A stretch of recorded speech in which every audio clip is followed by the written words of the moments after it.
Namaste and greetings.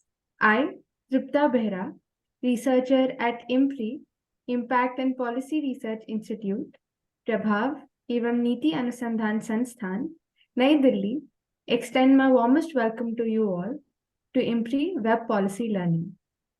We are gathered today for day 1 of YWLPPF, the Young Women Leaders in Public Policy Fellowship, an online national winter school program, a 2-month online immersive introductory leadership certificate training fellowship program organized by IMPRI, Gender Impact Study Center, GISC.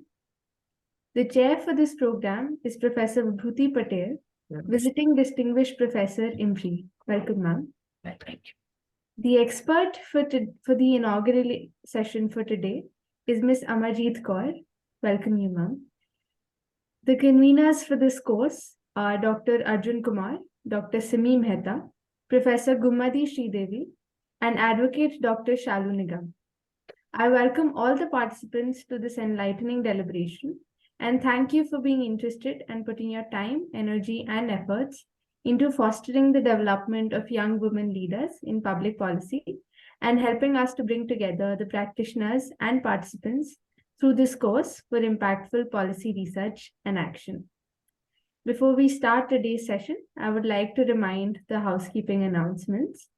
Kindly join the meeting on time. There will be a Q&A session after each presentation. Kindly share your questions in the Q&A box. The questions must not be posted as an anonymous attendee. Kindly ensure that your questions are precise. Kindly refrain from making any general comments in the question in order to save time. Now, without further ado, let us start the program. I would like to invite Professor Vibhuti Patel to give her opening remarks and give us an introduction to the course. Over to you, ma'am.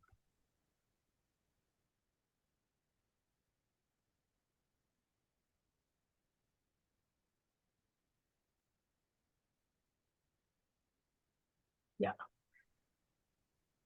Vibhuti, ma'am. Thank you, friends.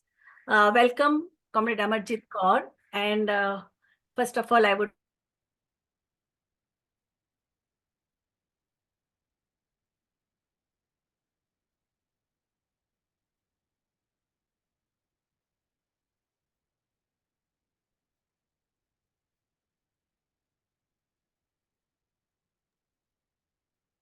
If you've lost Vibhuti, ma'am, should just join back here.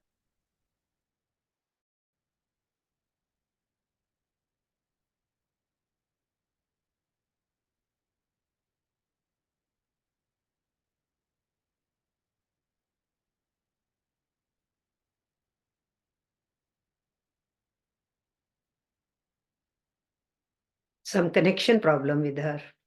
Yeah, it seems.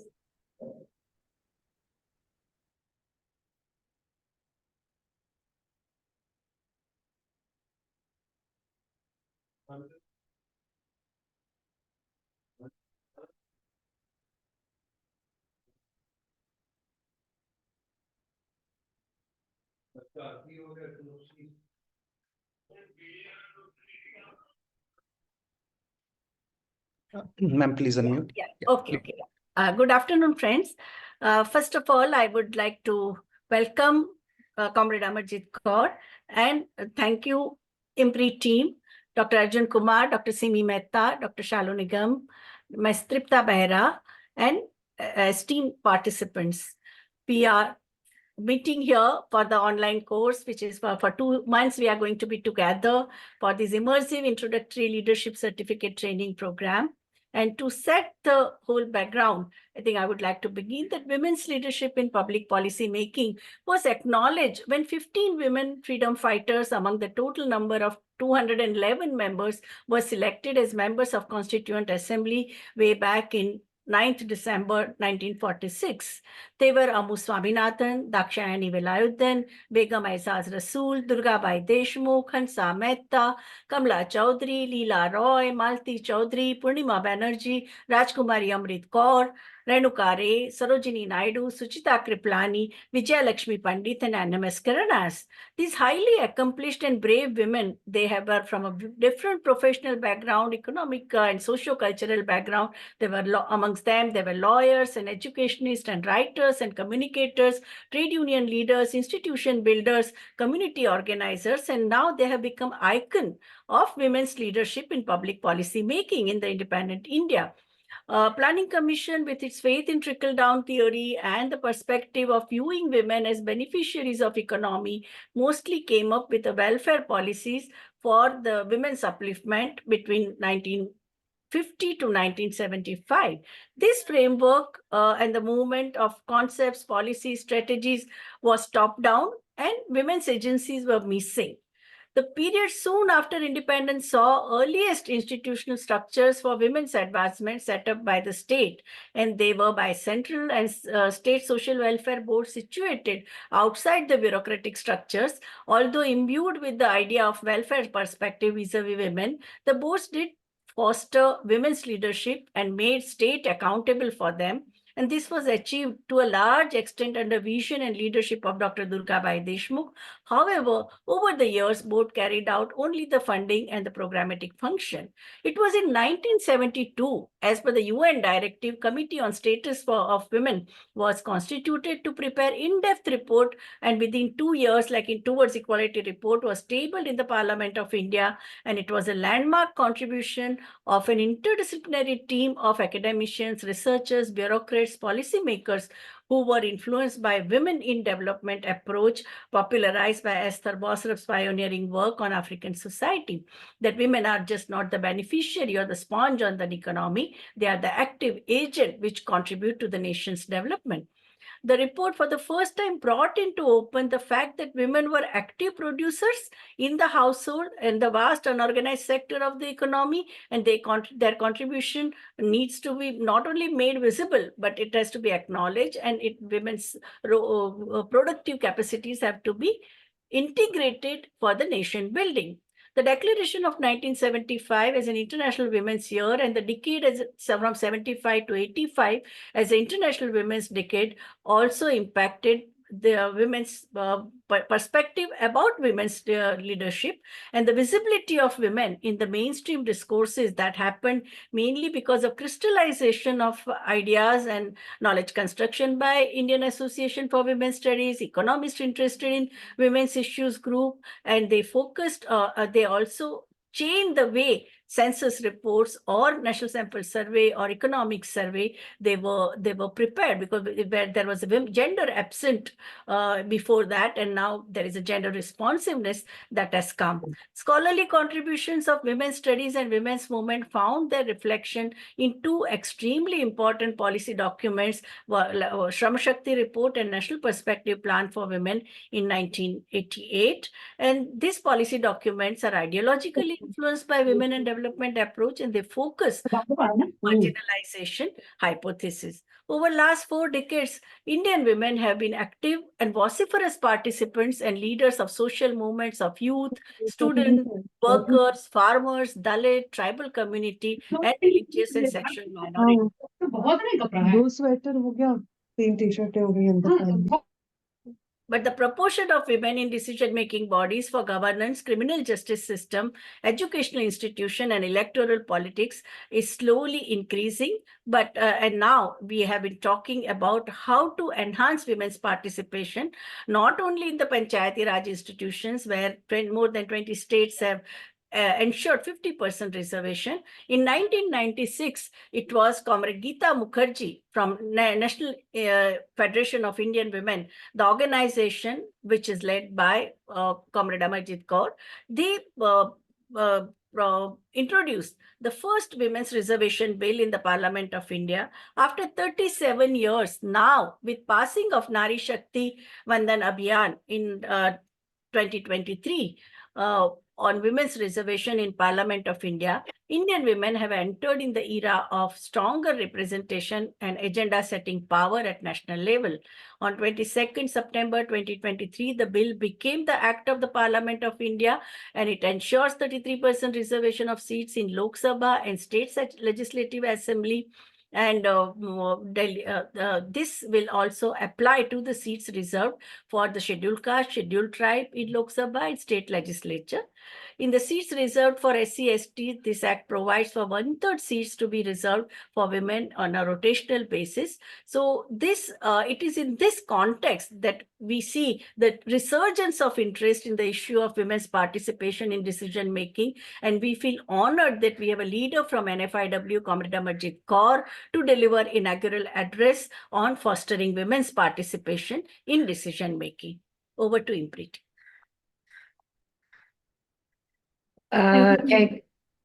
Yes, Tripta. Yeah, thank you so much, ma'am, for such a lovely introduction. Now I would like to invite Ms. Amarjeet Kaur, the General Secretary, All India Trade Union Congress, to start with her session. Over to you, ma'am. Thank you, Tripta. And Vibhuti ji has given all historical perspective and narrated various movements, various phases, how the women issues or in general the public policy interested issues were brought into focus, especially by the women activists, women leaders at various levels. Of course, I was General Secretary of NFIW during the period when we were fighting for 33% reservation issue at that time, when Geeta ji was taking all the initiatives. And presently, as Tripta told, I am General Secretary of All India Trade Union Congress. So, having set the tone with all the historical background by Vibhuti Patel ji, I would like to definitely tell my young girls the challenges. Despite all that what we have reached up till now, and slowly achievements in the issue of trying to have something like gender parity and all, which is still eluding us. It's important that I could place the challenges before us are there. Journey is very difficult, and all these young participants, and not only they, I would say many even of my age and less than my age, people do not know who were the women who were in Constituent Assembly, who played important role. If you ask any student of a PhD or a post-graduation or graduation, you talk to them, men or women, girls and boys, nobody will be able to answer. If you will ask even those who are in political and social domain, them, can you tell how many women were there and how they played their role in making of constitution and giving important inputs into the constitution? You won't find answers. So this itself tells the story how difficult it is to have a situation of gender parity in our society. And you cannot think a society advancing if gender question is not addressed. So having said that, I would like to say that in the public policy, women were there as participants. Women are there now as participants, and you youngsters in future will have to play a role in public policy making, those who will be entering into those eras. But those who will get elected as legislators, or those who will be legislating about, and the bureaucracy which will be preparing those items for the legislations in the states and in the center?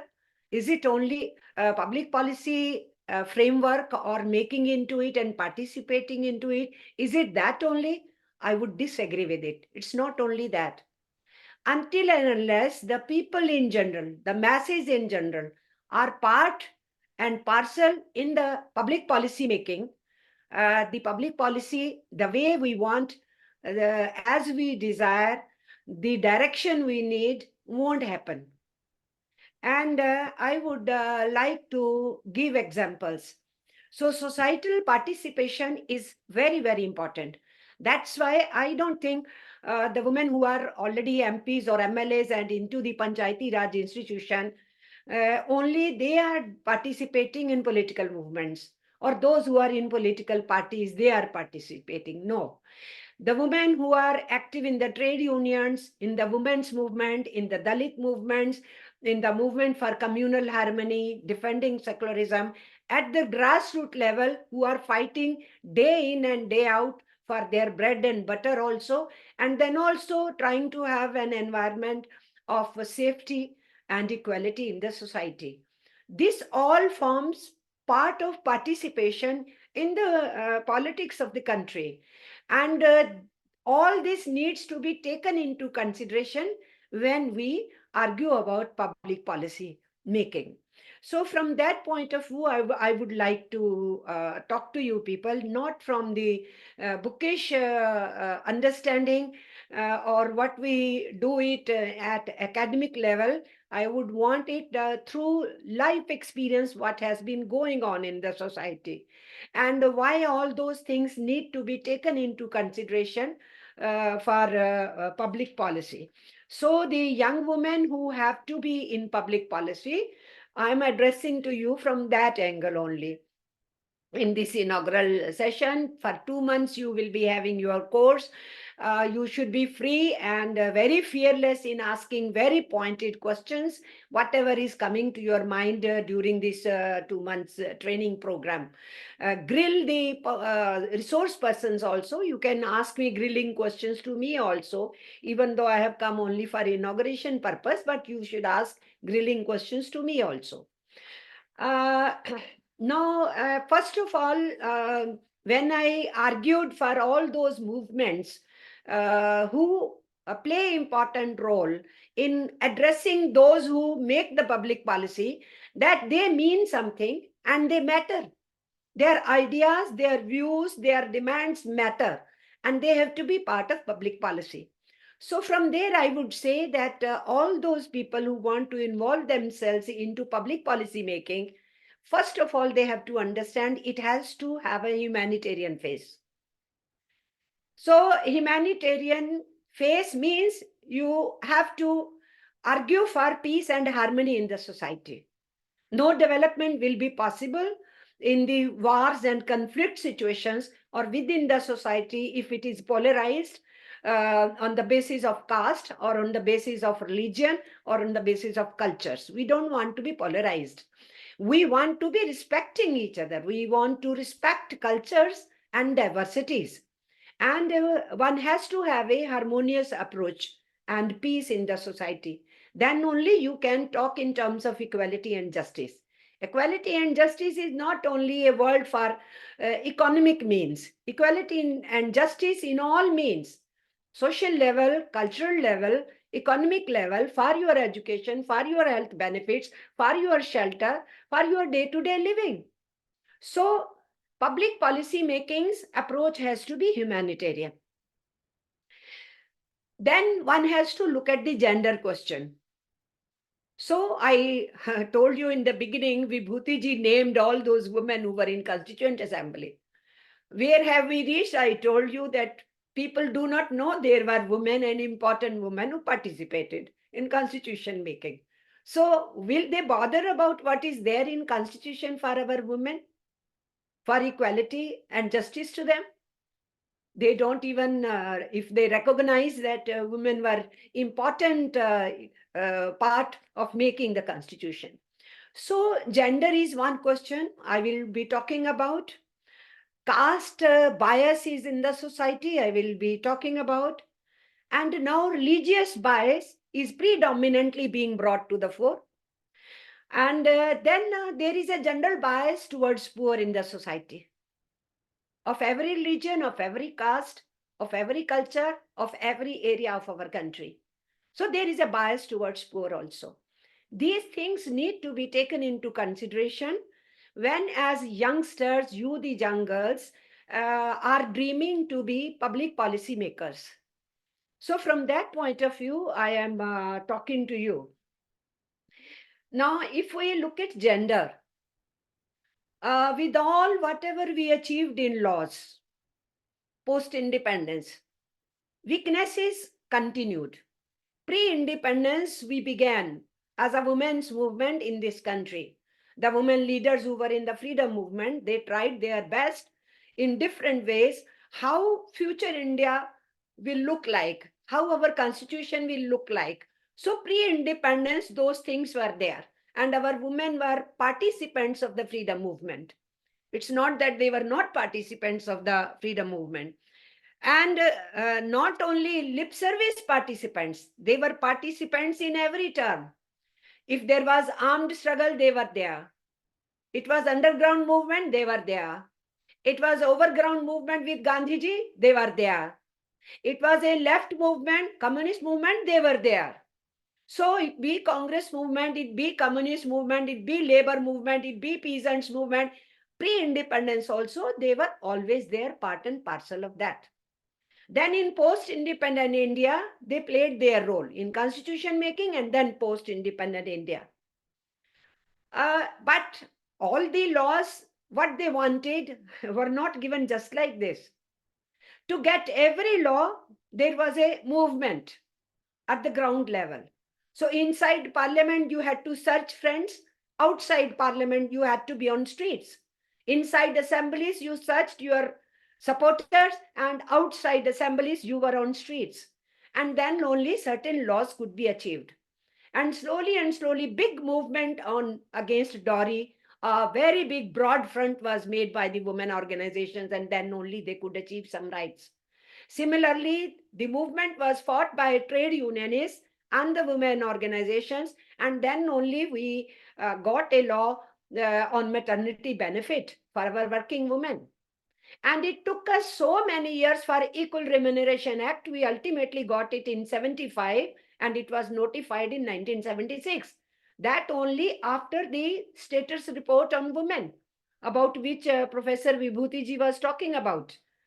So that committee came out with several reports, and then we found that in the universities we had, because there were recommendations from that status of women committee report, and because of those recommendations, we got some study centers, some initiatives came. Then in the universities, we started getting the women studies departments, or at least some workshops, trainings and all.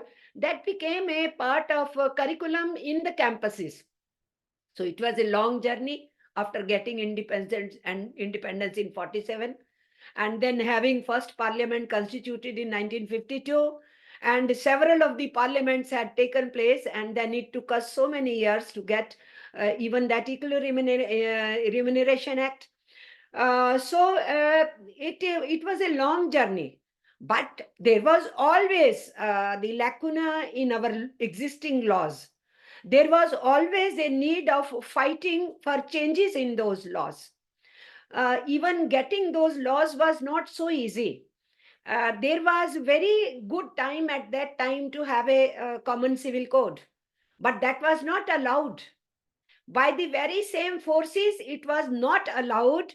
The very same forces who talk of common civil code today, uniform civil code they talk, and they were the first opponents of that during that time.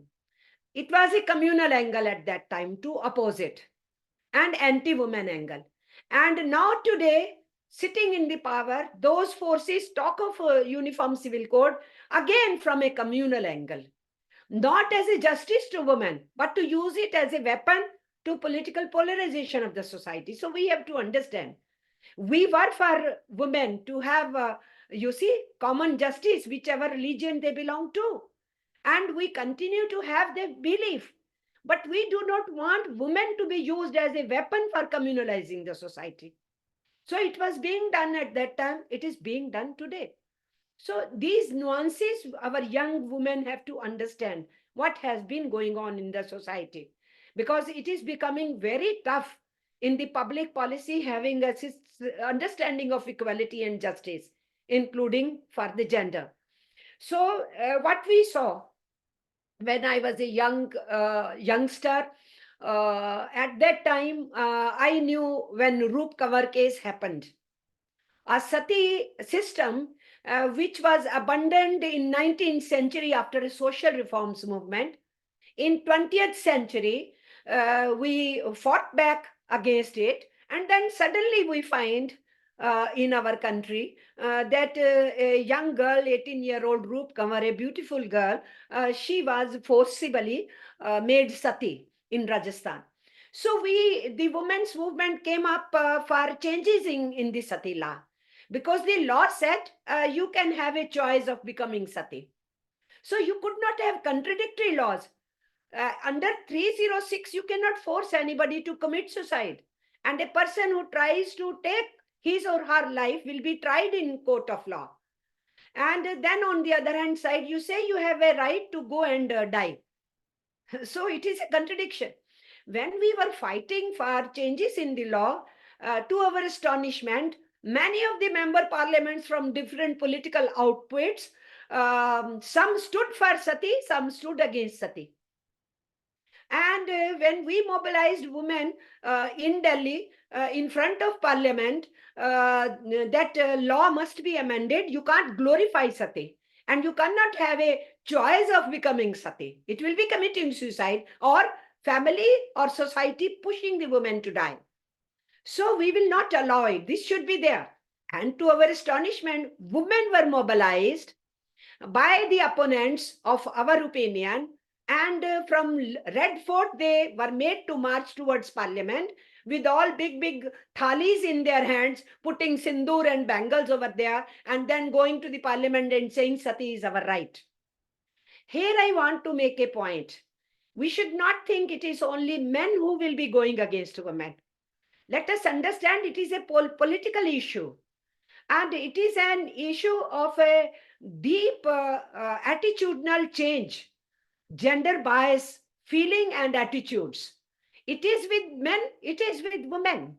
And women are also used against women. This we should understand. Patriarchal value system needs to be fought back.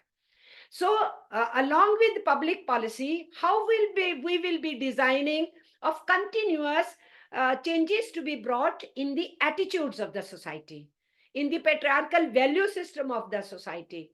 Even when you have a law in place, if the patriarchy functions, then you are not able to give justice.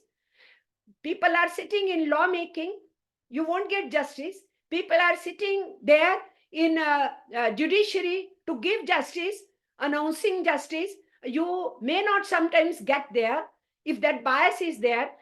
People are there who are supposed to implement the judicial decisions. Bias will be there, you won't get justice. So it's a long journey when we talk of public policy making on this whole gender question. So it's not only having something in law, it is something how that law will get implemented. If those lawmakers or the justice givers or the justice implementers do not have an understanding of away from patriarchal thinking.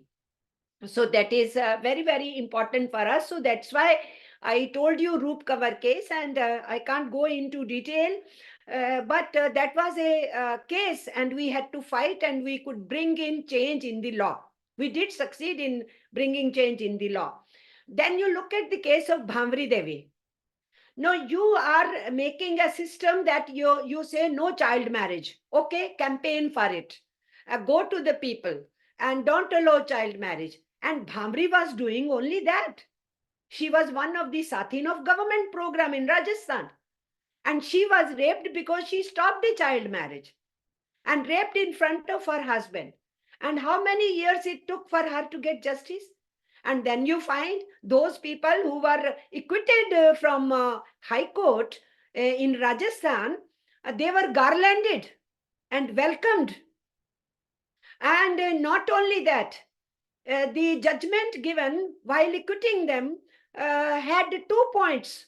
One was, how can a upper caste man go and rape a woman of a lower caste? Does anybody, first of all, those who are harassing women and sexually exploiting them, do they go and ask them their castes or their legions? It doesn't happen. This is being used as a weapon of punishment to the woman. And this is what happened with our Sathin, Bhavri Devi. And not only second argument was, her husband is not an independent witness. Which husband would want to go to the court and give an evidence that my wife, my life partner was raped in front of my eyes? No man would like to do. Only the man who is really troubled with that incident will dare to speak about that. And the judiciary says we don't want to take it as serious evidence. So you can look at bias when I am talking of bias. Look at the bias. Recently, we heard one of the women judge magistrate. She said to Chief Justice of India, please give me right of committing suicide. I am being harassed and I am not getting justice. You can imagine this is happening today. I am talking of Bhavri Devi case of that time. And I am talking of today when a magistrate a few days ago it appeared in the press. So where have we reached? Then the question is, justice eludes us. If those who are supposed to give justice, if they are not sensitive from gender point of view and they are not away from patriarchal value system. So this is a long journey. I just quoted Bhavri Devi case to tell you. It was in that case Vishakha judgment came, when Justice Verma spoke about it. And it took trade unions for so many years and women's movement to have a law. But we were not getting the law until Nirbhaya case happened. And after Nirbhaya case, Justice Verma commission is made. And then Justice Verma hears more than 80 groups and their representatives. And then ultimately 2012, we get a law on sexual harassment at workplace for prevention of that. But is that applicable? Is that law, that applicability is easy? It's not so easy. Are women getting justice through that? It's not true. If a woman magistrate has to say, allow me to commit suicide because nobody is listening to and I am facing sexual harassment, what about common women? Working in field, working in factories, working in different areas or offices, any place? So it's a serious issue as far as women are concerned. They go for education, they go for job situations. It's not only harassment happening at home. I'm talking of harassment which gets extended if in the families patriarchal value system is not tackled, then that is carried by the men folk outside, and that is what happens at every place. So whole society has to be part and parcel of public policy making from that point of view when it comes to question of gender or of caste or of poor people. All that needs to be taken into consideration. So Nirbhaya case happened. Then we know the latest example is what? Wrestlers case.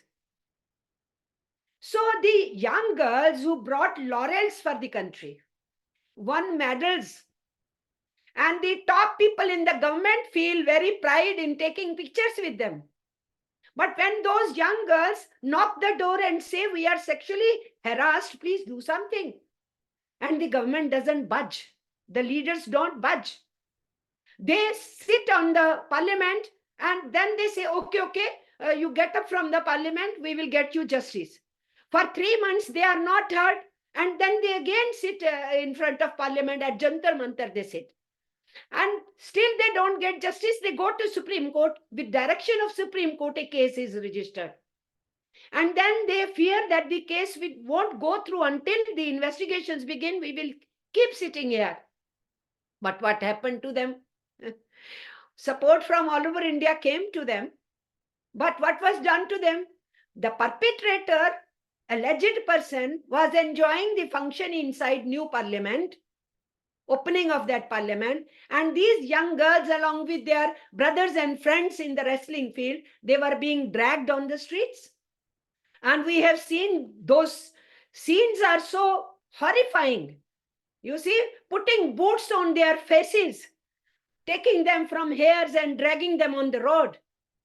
It was so humiliating for those young girls who brought national pride in winning. And then they want to immerse their medals. They were stopped by the farmers' leaders. And then the officials and the ministry people call them and they say, no, no, no, don't worry, we will get justice to do. We will ask the police to continue with the case properly and don't fear that. And then they seek a promise. Okay, the person who is alleged should not be allowed to contest in WFI election. His relatives, his friends should not be allowed to do it, and they are promised. And what did you see recently? Sanjay Singh wins election and Brij Bhushan Sharan Singh says, look, we were powerful. We are powerful. We will remain powerful. It was humiliation of those young girls once again. And what did we see?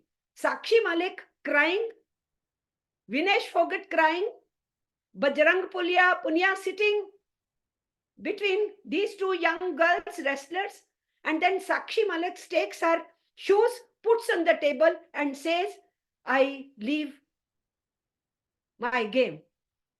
Those are the shoes which are in their wrestling ring. Like a cricket bat for the cricketer or a racket for the badminton player. So shoes with which they wear and they go to the ring for wrestling. So she put it on the table. And next day Bajrang Punia goes and gives his medal. Leaves on the streets while going towards Prime Minister office. And then 2 days after, then Vinesh Fogart also returns both those things. What does it show? We are in 2024, we have entered. I'm talking of December 2023, what was happening in our country.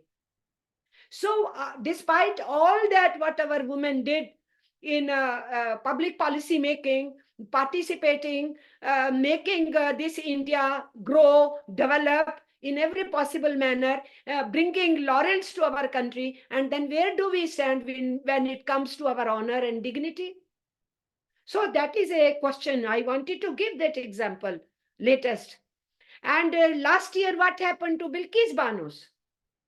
Prime Minister at Red Fort stands and says, ki I am for women.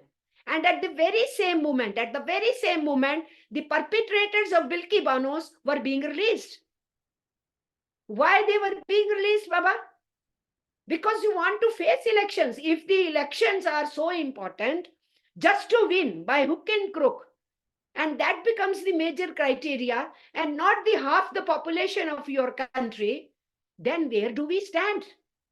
And that's why public policy not only on papers, constitution not only on paper, it needs to be realized in practice. And if it is to be realized in practice, then the people in general who are there, their aspirations have to be taken into consideration. And whatever at social cultural level is a detriment to it or stops it or it goes against it, that all those hurdles need to be broken. If those hurdles are not broken, just that public policy on paper will have no meaning. That's the point I'm trying to make. And that's why I come to the second question. And before that, I have been part and parcel of the movement for asking for Women Commission for our country. Having establishing Women Commission at all India level, establishing state Women Commissions, then fighting for the policy of workplace, no harassment to take place and all. I have been part and parcel being in the women's movement as well as being in the trade union movement. I have seen all the nuances. I have seen all the difficulties. I have seen all the hurdles, and I feel pained. What is happening in last few years is or reversal happening. Whatever we fought for and we got, reversal is happening. And that's where our young policy makers will have to be very strong to look into these questions from practical point of view and think in a new way, think out of the box, how we are going to cross these hurdles. That is more important for us. Public policy becomes implementable. Whatever we make should be implemented. If it's not implemented, there is no fun in having it on, even on paper. What will be the use of having it on paper? I'm all for having it on paper, but I am for implementing it. And that public policy framework should tell us how implementation is ensured. That should be our understanding in the coming days. We should try to. Then I look at the second bias, that is caste bias. Our constitution tried to address it. Baba Saheb Ambedkar was very clear how to avoid this caste bias in the society, how to bring equality for all, how to give affirmative steps to them so that they can be better involved into education, into job situations, into livelihood questions. So this caste bias not only telling, "Arey tum to achut hai, piche ho jao." Caste bias to be addressed from economic point of view also, from social point of view also, from education point of view also. That is how Constitution talks about it and tells about it. But now if privatization of all public sector and government jobs ultimately goes into outsource and private sector, all that Constitution efforts which were made to bring these sections into the mainstream of economy, where will they go? Because private sector, no reservations are there. So caste bias will not get handled, that caste bias will continue. And it will further, once again, go in the backward direction. From where we have come little forward, we will be pushed back into the backward direction. So public policy means you have to have a public services. You have to have government intervention. You have to have public sector. You have to have government jobs. And then only Constitution will get implemented in them. And certain sections who benefited out of that could try to come out of that kind of social discriminations also. Even though despite that, we find that social discrimination continuing. How come it is that young students who they have so much dreams of becoming doctors and they commit suicide in the universities, saying that there is a bias against us? We know cases of students in medicine, students in engineering. Such suicides have happened only because of social bias against them. So why this is happening? One has to ponder over it. And that's why they were having some kind of reservation in education, even that will go. But if they have reservation in education and then environment is not socially favorable to them, they will not be able to pursue the courses. And that is a ground reality in front of us. So this question needs to be addressed in the policy framework in a way that you cannot do away with the government sector, with the public sector. And you cannot stop giving jobs over there to all general groups or the SC/STs groups. And now education is for OBC also, it is there as per law. So from there, I think that that caste bias continues to exist. And those interested in public policy have to look the humanitarian angle and justice and equality to all sections of society. Then this question needs to be addressed appropriately in that direction. Then, as we know, these social atrocities continue there. Then I come to the third issue. The third issue is bias towards poor. And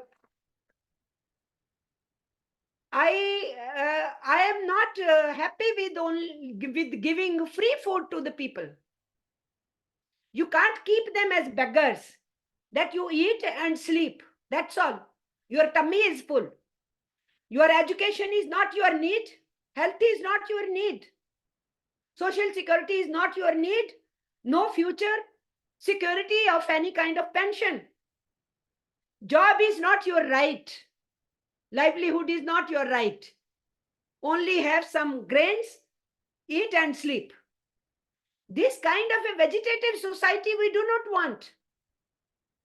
When the Food Security Act was being fought, it was being fought from various angles so that you can provide them cheaper rations, affordable rations. That security from that point of view. And providing security to farmers who are poor and middle farmer, so that their crops could be, their produce could be procured by the government for some price, so that they also live appropriately. and then some kind of a distribution system where the poor masses with the poor income are able to afford it. Nobody is wanting you give free and don't give them job and don't give them livelihood. It was only COVID period when it was demanded because the jobs had gone, livelihood has gone. And we said that start distributing free ration because you have enough in your FCI godowns. But that can't be a permanent policy. Better to have universal ration system and affordable ration rates, giving a little free and the rest when the family wants more than this, you are paying double or triple in the market. Then nothing remains free because instead of cheaper ration, you are going to the market rate. It again equalizes. It doesn't remain free. But then there is a bias towards poor, as if they don't have any right to education or health. They should not be, they should continue living animal life and not be enlightened citizens of the country. So there is a bias towards poor. That's why their wage questions, their lively questions are not addressed. This will harm even the farmers. If the farmers will not be given proper produce and it will not be through the government governed mandis or markets, then we can understand the agrarian crisis will not be addressed. And till today, vast majority population is depending on agriculture sector for their living, for their survival. That agrarian question needs to be addressed. It's not only having lots of crop through corporate houses and Anis or Ambanis, and then you say, there is enough, we will distribute. What about all those people who will be away from their land? They will go further into distress. You will be increasing the poor population. So instead of that, dignity of labor should be provided. People should be given jobs and livelihood situations. Let them live with dignity, proper wages, proper earning, and then they will buy at affordable prices. Let education and health be their right. So this bias towards poor continues, and some people think that they need to be pitied upon and to be given some free food items, that's all. That approach is wrong. So public policy has to correct itself as far as that is concerned. And that's where we need to take care of.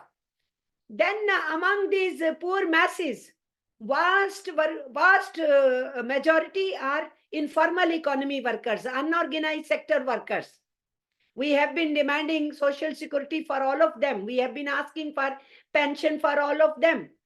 We have been talking of occupational safety for them. But instead of that, new codes are brought to tame the unions and to weaken whatever existing social security is there. Wage definitions are changing, and code on industry is changing the way relations between workers and employers were there. The right to strike of workers, right to agitation of workers, all that is under attack. So what should be our approach to workers? Workers are wanting proper wages. They are asking for safety at workplace. They want health benefits. They want social security. They want their working hours to remain 8, rather reduced if mechanization happens, but not increase. But the arguments are to increase their work hours. When the battle in 1896 began for 8 hours of working, and the whole world working class fought for it, and in 1919, International Labour Organization is founded, and the first convention is on 8 hours of working. And suddenly, in this advanced stage, when so much science technology has happened, when the production is manifold, at that stage, people coming and giving a statement increase their working hours. This is anti-labor approach, and it is anti-development approach, and it is anti-poor approach. So from that point of view, I think the workers' issues need to be addressed. And we should understand almost 20 crore Indians are of migratory nature. They are migrant workers. They are working outside their homes into different districts within the states, or they are working in other states. And this scenario that they are in difficult conditions were not heeded to by anybody until in COVID-19 people saw how many workers were on the roads and they suffered and they walked to their home places. They said, we don't want to die here without our families.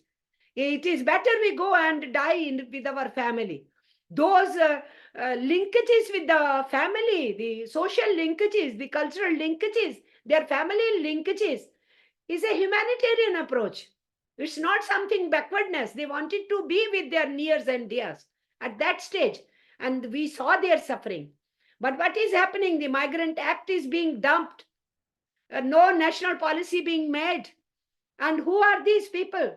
They are people poor or the lower economic group people who migrate to other places for their livelihood. I am not talking of those who are better placed, better educated, and having better jobs. I'm talking of millions and millions of those who migrate in distress situation because they don't have proper livelihood any place. Some go without their families, some try to go with half of their family, and only few of them become settlers in the town areas, or rest of the people remain of a migratory nature.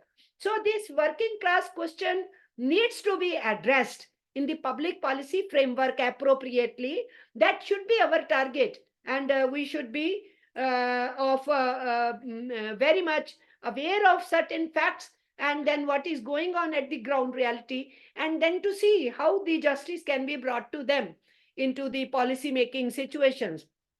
Then the last point which I definitely want to bring about is, after that we can take question answers.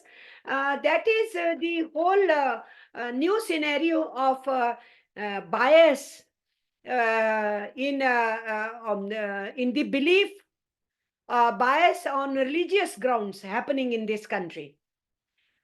And it is challenging our constitution itself. The main preamble of the constitution is under attack. We have to be very careful about it. It's a very serious matter. All the issues I talked about. If our constitution itself is crushed upon, deviated, or changed, then it will be a backward motion going to British era. And that's why we have to be, the public policy makers should look into this question very seriously in future. So our young girls have a lot at their hands if they really want to contribute into the onward movement and forward movement of the country, and not taking the country in regressive direction, in the backward direction. So it becomes so hate environment that in a COVID-like situation, our hawkers and vendors were being stopped for running their livelihood. Telling that in this mohalla, that poor fellow who will earn a little till evening after roaming around with the hawking vending, and you are telling you cannot sell your goods. You will not be allowed in this area. You run away from there. This is what we saw. Trying to economically punish them because they belong to Muslim minority. And then COVID-like disease, a natural disaster, which does not discriminate between any religion, and suddenly they tried to put the blame on Jamatis who had come before the lockdown period with proper visas from our own ministry. Our own government had given visas to them and they were here. And nobody knew suddenly the lockdown will happen. And then you try to say these Jamatis have brought this disease from somewhere. Was the government serious in January when our students or our visitors were coming from abroad, and some of them from affluent families without having gone under test, and even they went under test and they got positive, they never exposed it to the society, and they were roaming around attending different functions and spreading the disease? Nobody questioned that. But then they wanted to utilize the environment to further communalize in a disastrous situation also. You can understand how dangerous it is. Bias on religious ground will tear our country apart. And we do not want that. This question of development, public policy will have no meaning if the nation itself is fragmented and is broken into various parts. It should not happen. So communal harmony is very important when I said humanitarian in the very beginning. And I talked of peace and communal harmony in our society. No communal hatred. Harmony is needed between communities, between religious groups, between cultural groups.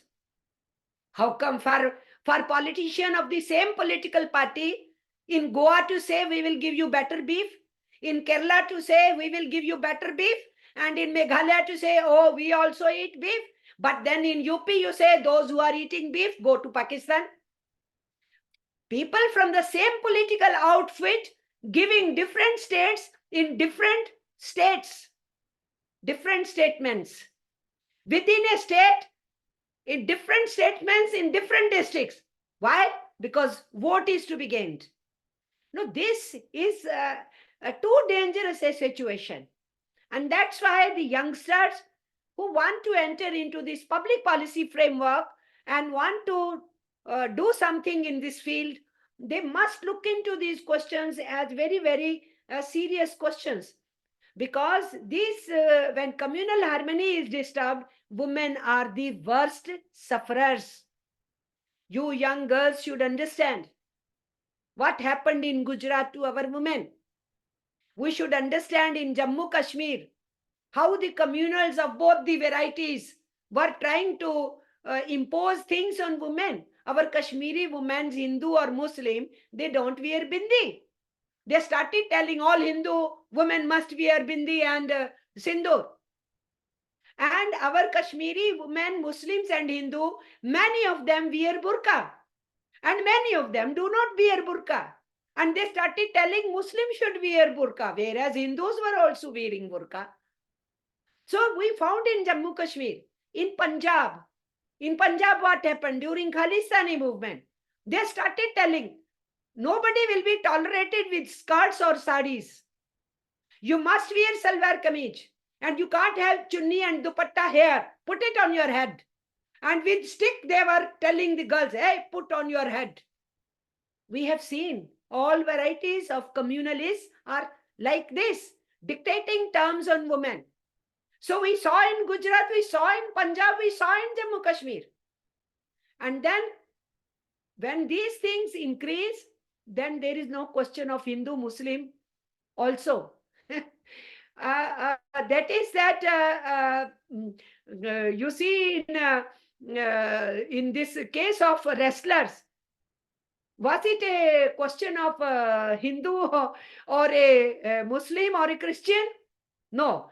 But again, they tried to give it a caste angle. Jat versus non-Jat. Why they were trying to do it?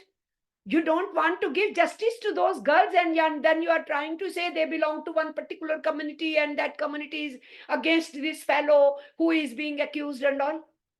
So we should understand that these biases are very, very dangerous. How to come out of these biases is important. And when the society becomes communalized and polarized, it hits women, it hits poor, it hits the economy of all these sections, and then it doesn't become a proper environment to live. It leads to frustrations, anxieties, depression. People get sick, mentally sick. Society will become mentally sick. You become so much fearing of the other. The fear of the other is created. And with that, the other fear, you are not at peace at yourself. So in that background, the public policy framework is not an easy task. It is a very tough task. But it is very easy task if it is only in the question of framing laws and putting in full stop, comma and all into booklets and teaching. But if the public policy is taken up workable, real, out of the biases, to remove all those biases, then all those issues need to be taken into consideration in the public domain, which are there, to be brought into the discourse of public policy making, and to have public policy which is implementable, not to have something good only in the books. Let it be there, you see, related to the lives of people as well as realizable things. So the young women who are doing this course for 2 months, it's a very interesting subject chosen by IMPRI. I really thank IMPRI for taking up this course for our young girls.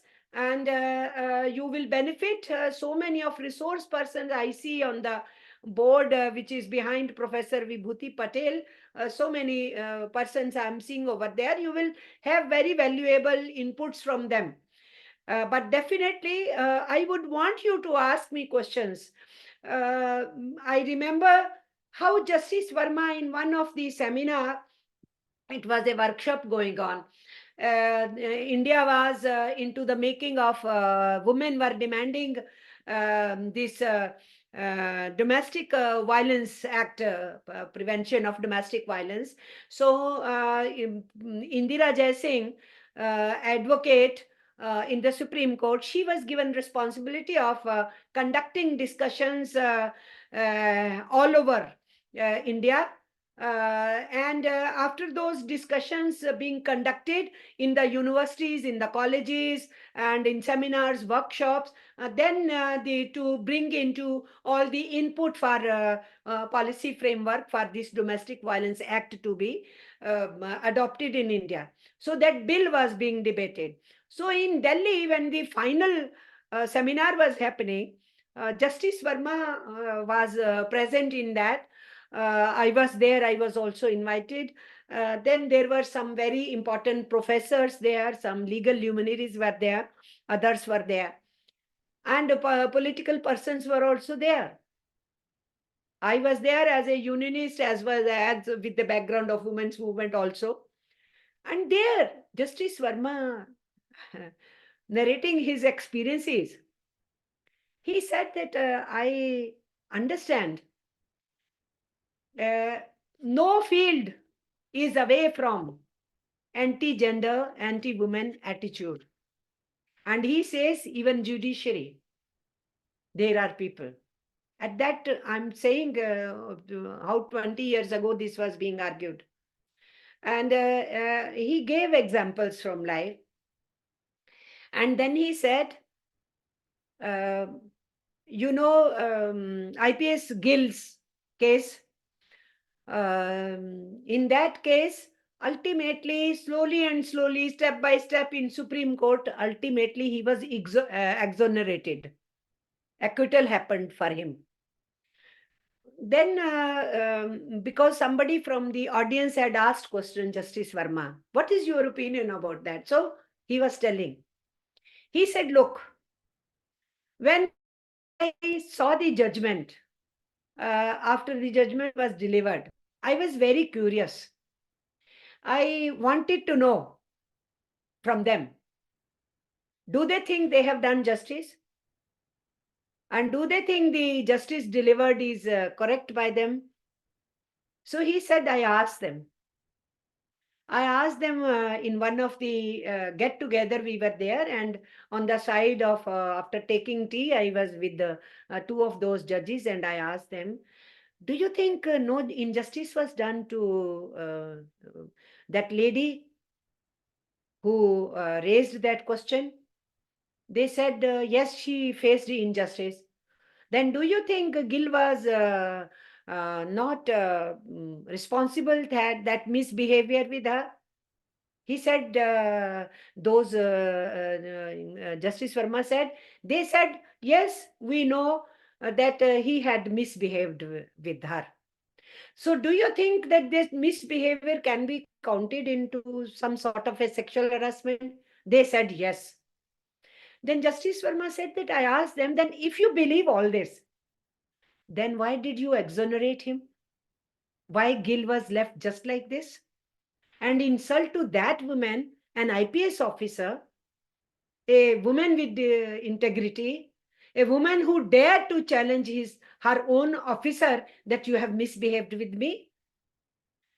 So why to give this? This is not a good signal to the women and to the society. So then Justice Verma said, what was their answer? And he shared that answer with us. He said, they said, no, we thought he is a decorated police officer because there was terrorism in Punjab.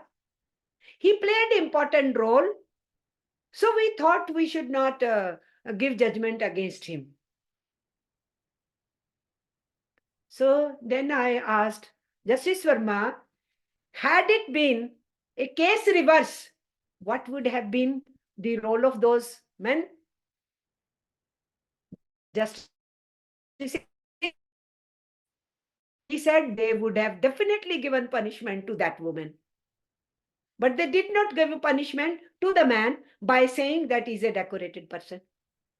And don't we know that a very so-called decorated person had misbehaved with the friend of his own daughter who used to come for playing? Then when she dared to take up the stand, her brother was involved into false cases. And when she got to know my brother is being involved into false cases, she committed suicide. So all this we know what has been going on. So from that point of view, it's a long journey as far as women are concerned.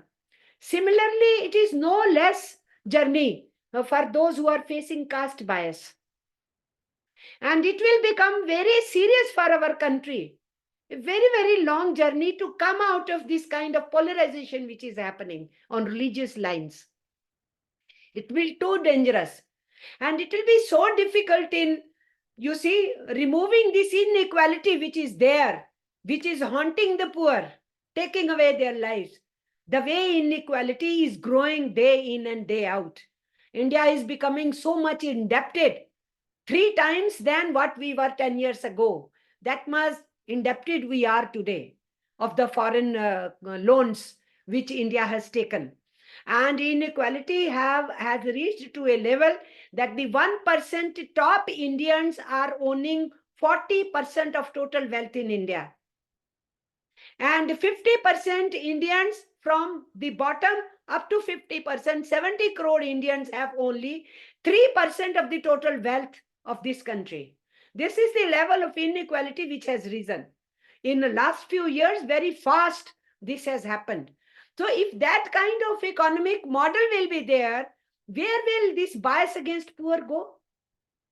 How they will get dignity, that their hands get some work and they have dignity of labor and proper wages and having a proper shelter at home, at their head, and some education and health to their family members and children to be properly educated, to dream for future.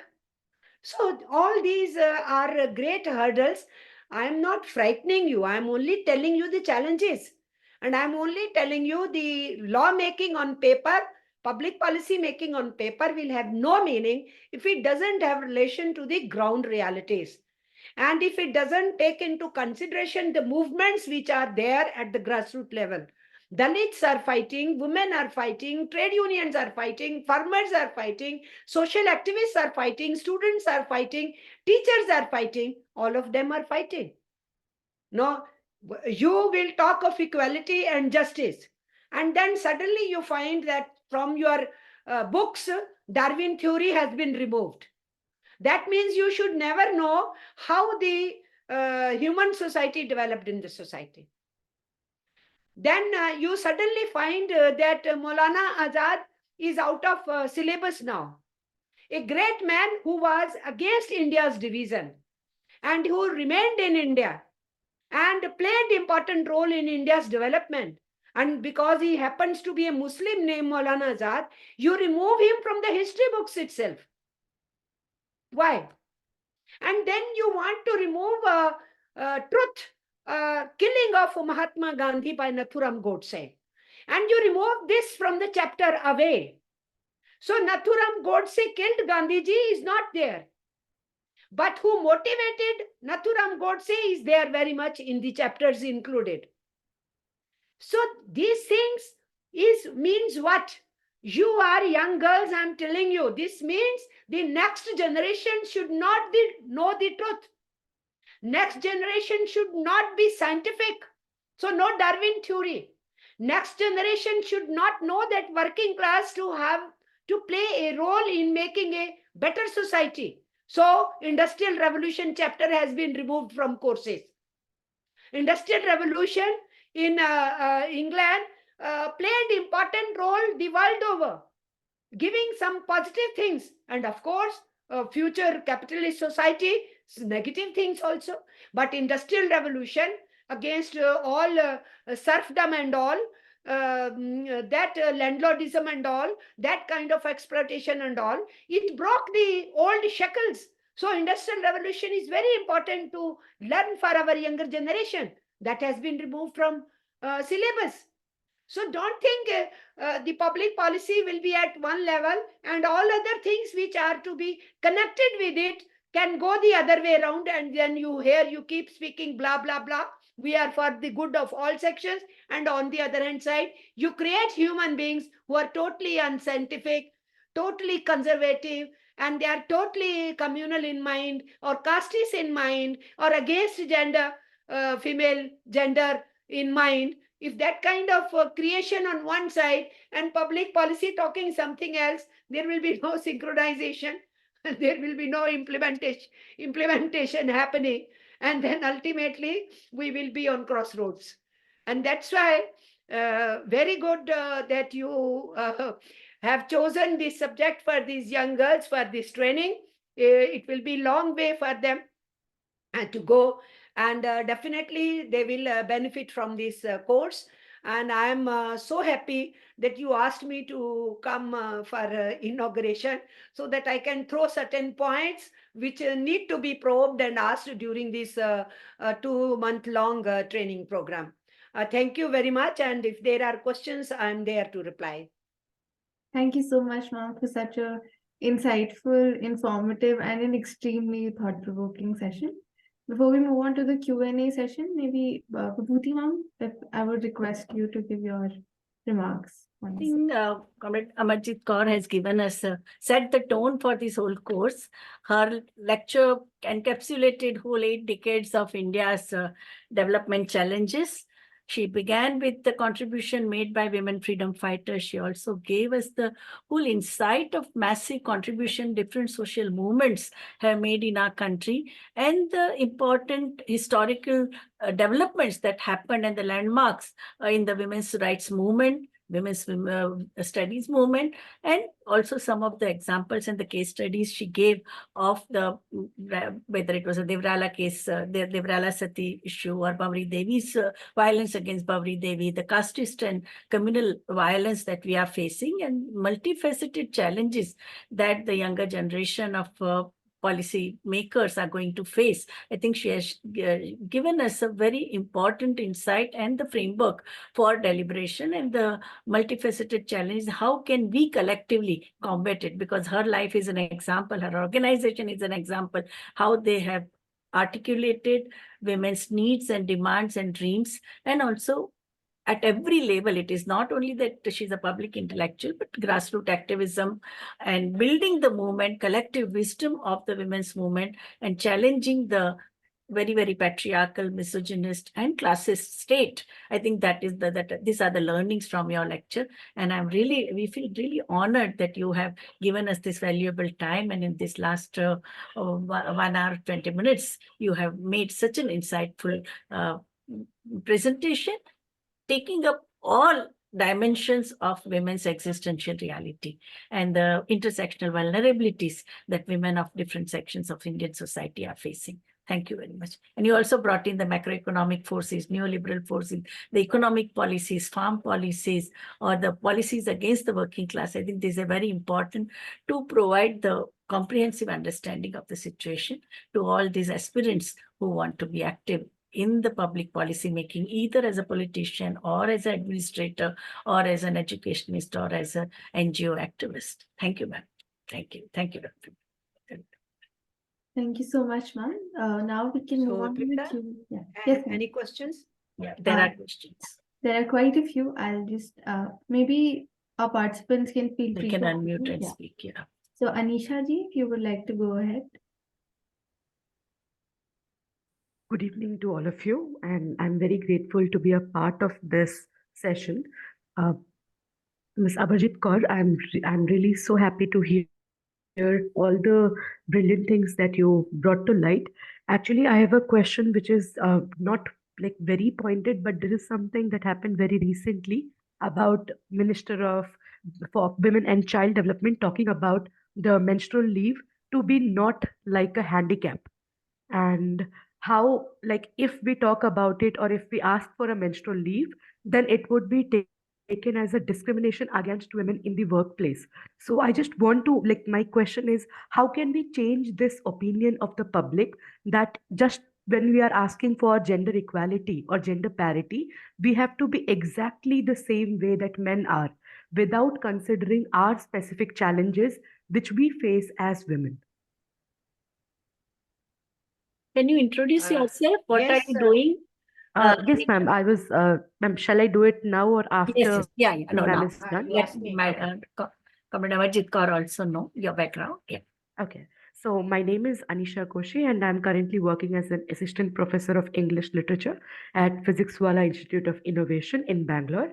And like, I have been teaching literature for around 4 years, and one of the major reasons that I'm here is so that I can understand how this, as ma'am said, about uh, like actually the root based situation, how can we change it? So even in my class, whenever there's a lecture related to feminism or any of the things, when we talk about gender equality, most of the boys or most of the men in the class, they somehow already lose interest or are in a defensive mood. So I just want to know, how can we actually change the mindset from the beginning? Good. So, any other question? Yeah. Or do I answer this and then we invite? Yeah, please, you answer this Okay. and then, because they are different. You see, asking for equality at workplace, equality in question of equal pay, equal wage, it doesn't mean that we cannot ask for equality for no sexual harassment at workplace. Are we saying that men should not demand no sexual harassment at workplace? We are not saying. We are saying sexual harassment at workplace. Don't put man and women.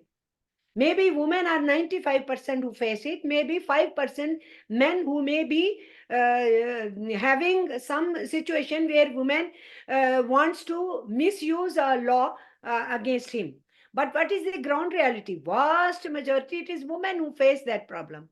So you cannot say, because we were told even when we were demanding for sexual harassment should not happen at workplace, we were being told that how you will get jobs.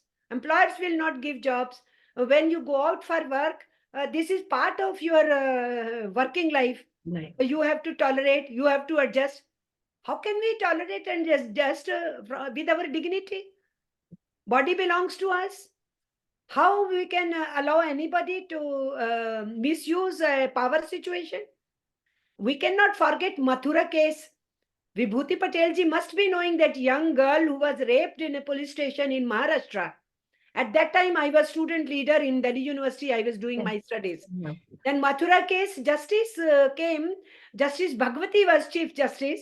And it was for the first time Supreme Court was garroted by the women organizations. And I remember with so many girl students and even boys, we had gone in front of Supreme Court, participating in that. And then Justice Bhagwati called a delegation of women. And then they decided from students we should have one. And I was chosen to be one among the students. And Justice Bhagwati said, I'm really ashamed of that judgment. Don't worry, we will set up a bigger bench and we will reverse that decision. And then Mathura case was reversed. Because in Mathura case, they said that no, that woman, that girl was of easy virtue. She was not even adult, that girl. And she was coming from the tribal background. And she was raped, and they tried to say she was habitual to the sex act.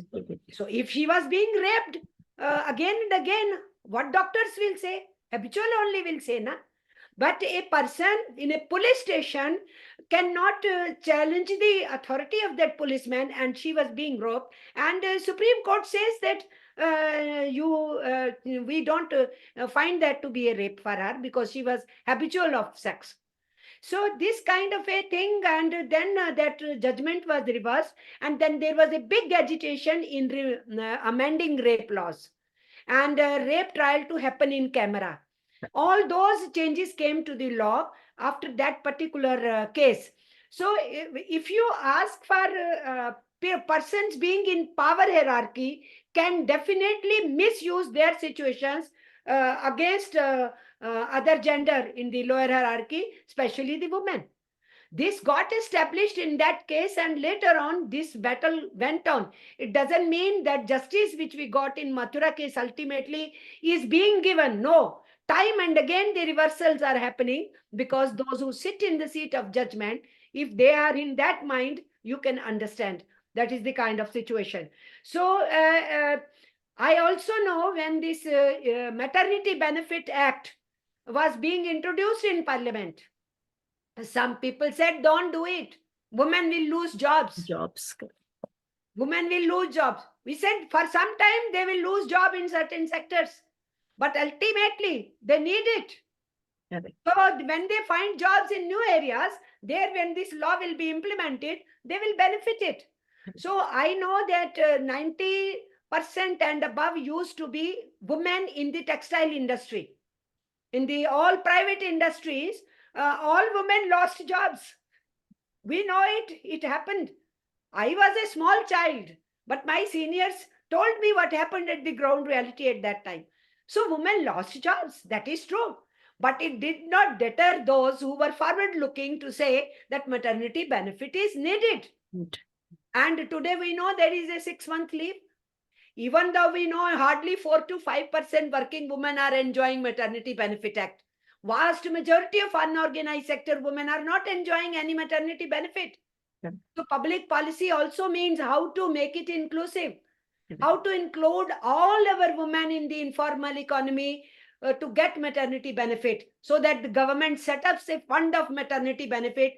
Each and every woman which does not have employer-employee relationship also is a self-employed woman, or home-based woman, or a domestic worker, or a hawker or vendor, or in small factories which are not registered. All women should get these benefits, those who are in contract and outsourced job. So we have to be forward-looking. So similarly, this question which Smriti Irani tried to say on this menstrual cycle, I gave that background that it's not a new thing. Whenever women will ask something, they will say, oh, in workplace, you will not be treated as equal. What is this and all? So it's not something new. Smriti Irani is representing backward thinking. She should understand this thing, and she will never realize it. Having all benefits without much of hard work in the political life, or she is not realizing what is happening to the woman down below. Now here what she says is that if we give them in the maternity benefit, first you tell me how many women are going to use it, how many young girls, what is their age limit of having children, and many of them are trying only one child. So what they have done is, in the law on this, they are trying to say earlier, I will come to the today's controversy. Earlier they said if somebody has 3 children, all welfare benefits will be stopped.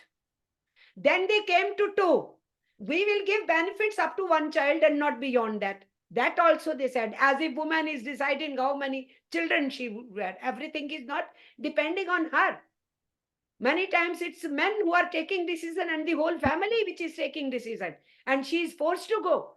And with sexual determination test, We know how the women are used as machines to every year to conceive and go for test, and if it is a girl, go and abort. So they have been used as experiments. Now, when the question of a menstrual cycle comes, every woman will not be demanding. It's those who have serious problems. They would be demanding, not every woman. And especially during menopause period, it becomes quite serious during that period. Very heavy bleeding with women. So difficult for them. And I give you one example. In the railways, in the claims office in Delhi, we had a union there. I was telling our men comrades, so many girls are there, you are not recruiting them into unions. They said, you have to inculcate some interest in them. So I said, okay, I will form a women federation unit there and then talk to them and then call you people also and then encourage them to be union members and active leaders over there. So that worked, that helped. And then they were becoming vocal for their problems. They said, we don't have separate toilet here. We don't have place to sit during lunchtime. So they started telling their issues. And I told union to address their issues now. Now, when this separate toilet they were asking, because they were joked upon, there is no, you see, separate dustbin there. And for their menstrual period, if they need that dustbin there, it was not there. They were finding problems. Then one day one happened.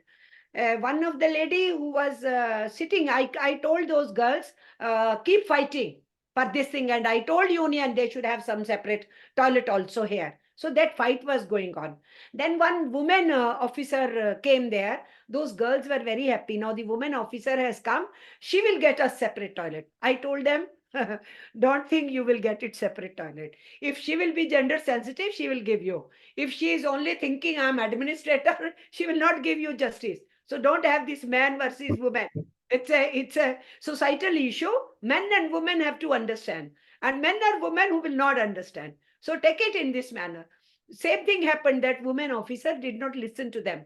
And then one day, one lady who was sitting over there, suddenly blood was coming on her seat and blood all around her. And she was shivering. And then one woman got up and reached near. She called other women from all the floors. They came. They told men to go out.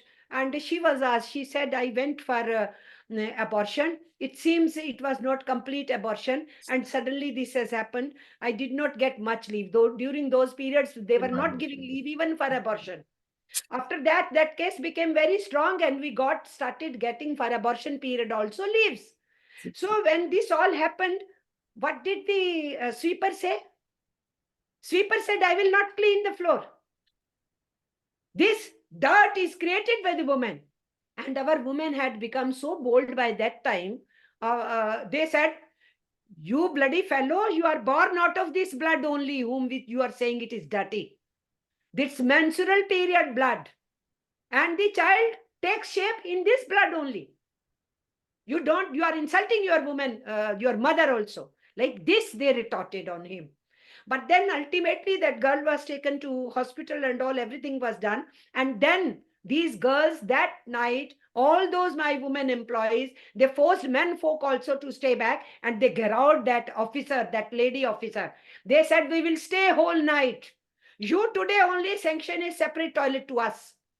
And they got it after that. So now the question of some people having during menstrual cycle very severe problems. And every woman is not having for 5 days. Some women are having for 4 days. Some women have problem for 3 days. Some have extended. That is a very less number. So having that menstrual cycle, when there is trouble to have leaves, is not a backward thinking or stopping women and the employer will say, we will not employ you. What are the employers doing? Do you know? They prefer young girls, unmarried girls. They should work 2-3 years in their factory so that they don't have to give maternity benefit. And then they go away, they employ the new women, they pay them less and all. This is what is going on in the business world. It should be known to Smriti Irani what is happening to our girls. And the married girls are removed from the jobs. So don't you think that we don't know that the jobs are important for women? They are important, and the jobs will be given to them as Maternity Benefit Act came, and later on we got the jobs. Similarly, if menstrual cycle, this problem, we asked for paternity leave, we fought for it. Now we have paternity leave. We asked for abortion leave. During that period, we have started getting. And why can't we have during menstrual cycle? So Miss Smriti Irani ji, please look into this question. Your thinking is backward. There is nothing wrong in asking for menstrual cycle period leave. Those who need it, it should be. Everybody will not be enjoying it. Those, honestly, some women should try to see to it. Those honestly who need should ask for, and there should be in general law for that. That's as far as that question is concerned. And now Anisha was saying that when feminism debate comes in the class, the boys become uninterested. It's something to do with our family environments. When in the families, we want everything to be done by the girl and tell the boy to keep sitting and enjoying TV or their game. And the girl, you go to kitchen, you do this thing, you do that. That segregation is taught in the family. If the boys and girls are treated equally in the family, and all the respect to the women folk at home itself, and then the value addition they make, the women in running the family and even at the workplace, if all that is made as a part of bringing up process, then we will be able to handle this question. I can understand your pain and your frustration when you find this thing, why these boys are not taking interest. Sometimes I find that girls know what are their difficulties. The boys need to be told more what are the difficulties girls are facing. So this question is there. I think our policy framework must see to it how we have family educations on gender parity. Can there be some designing of courses like this, like we did it in universities for women development studies?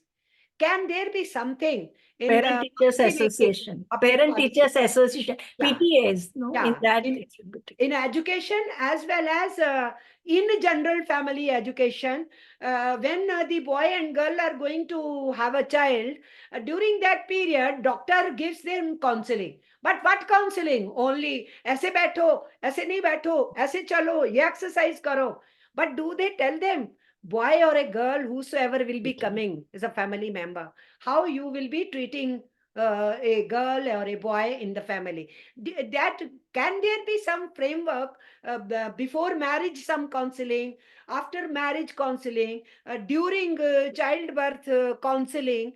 This something needs to be integrated into family system, where it is understood that the boys are equally born and they have equal rights for education, for access of every facility. The other day when I saw one girl, I was in Kerala, I returned from there yesterday only. One girl, it was news from Maharashtra perhaps, she wanted to go and take the photographs on New Year Eve because she is doing course of journalism.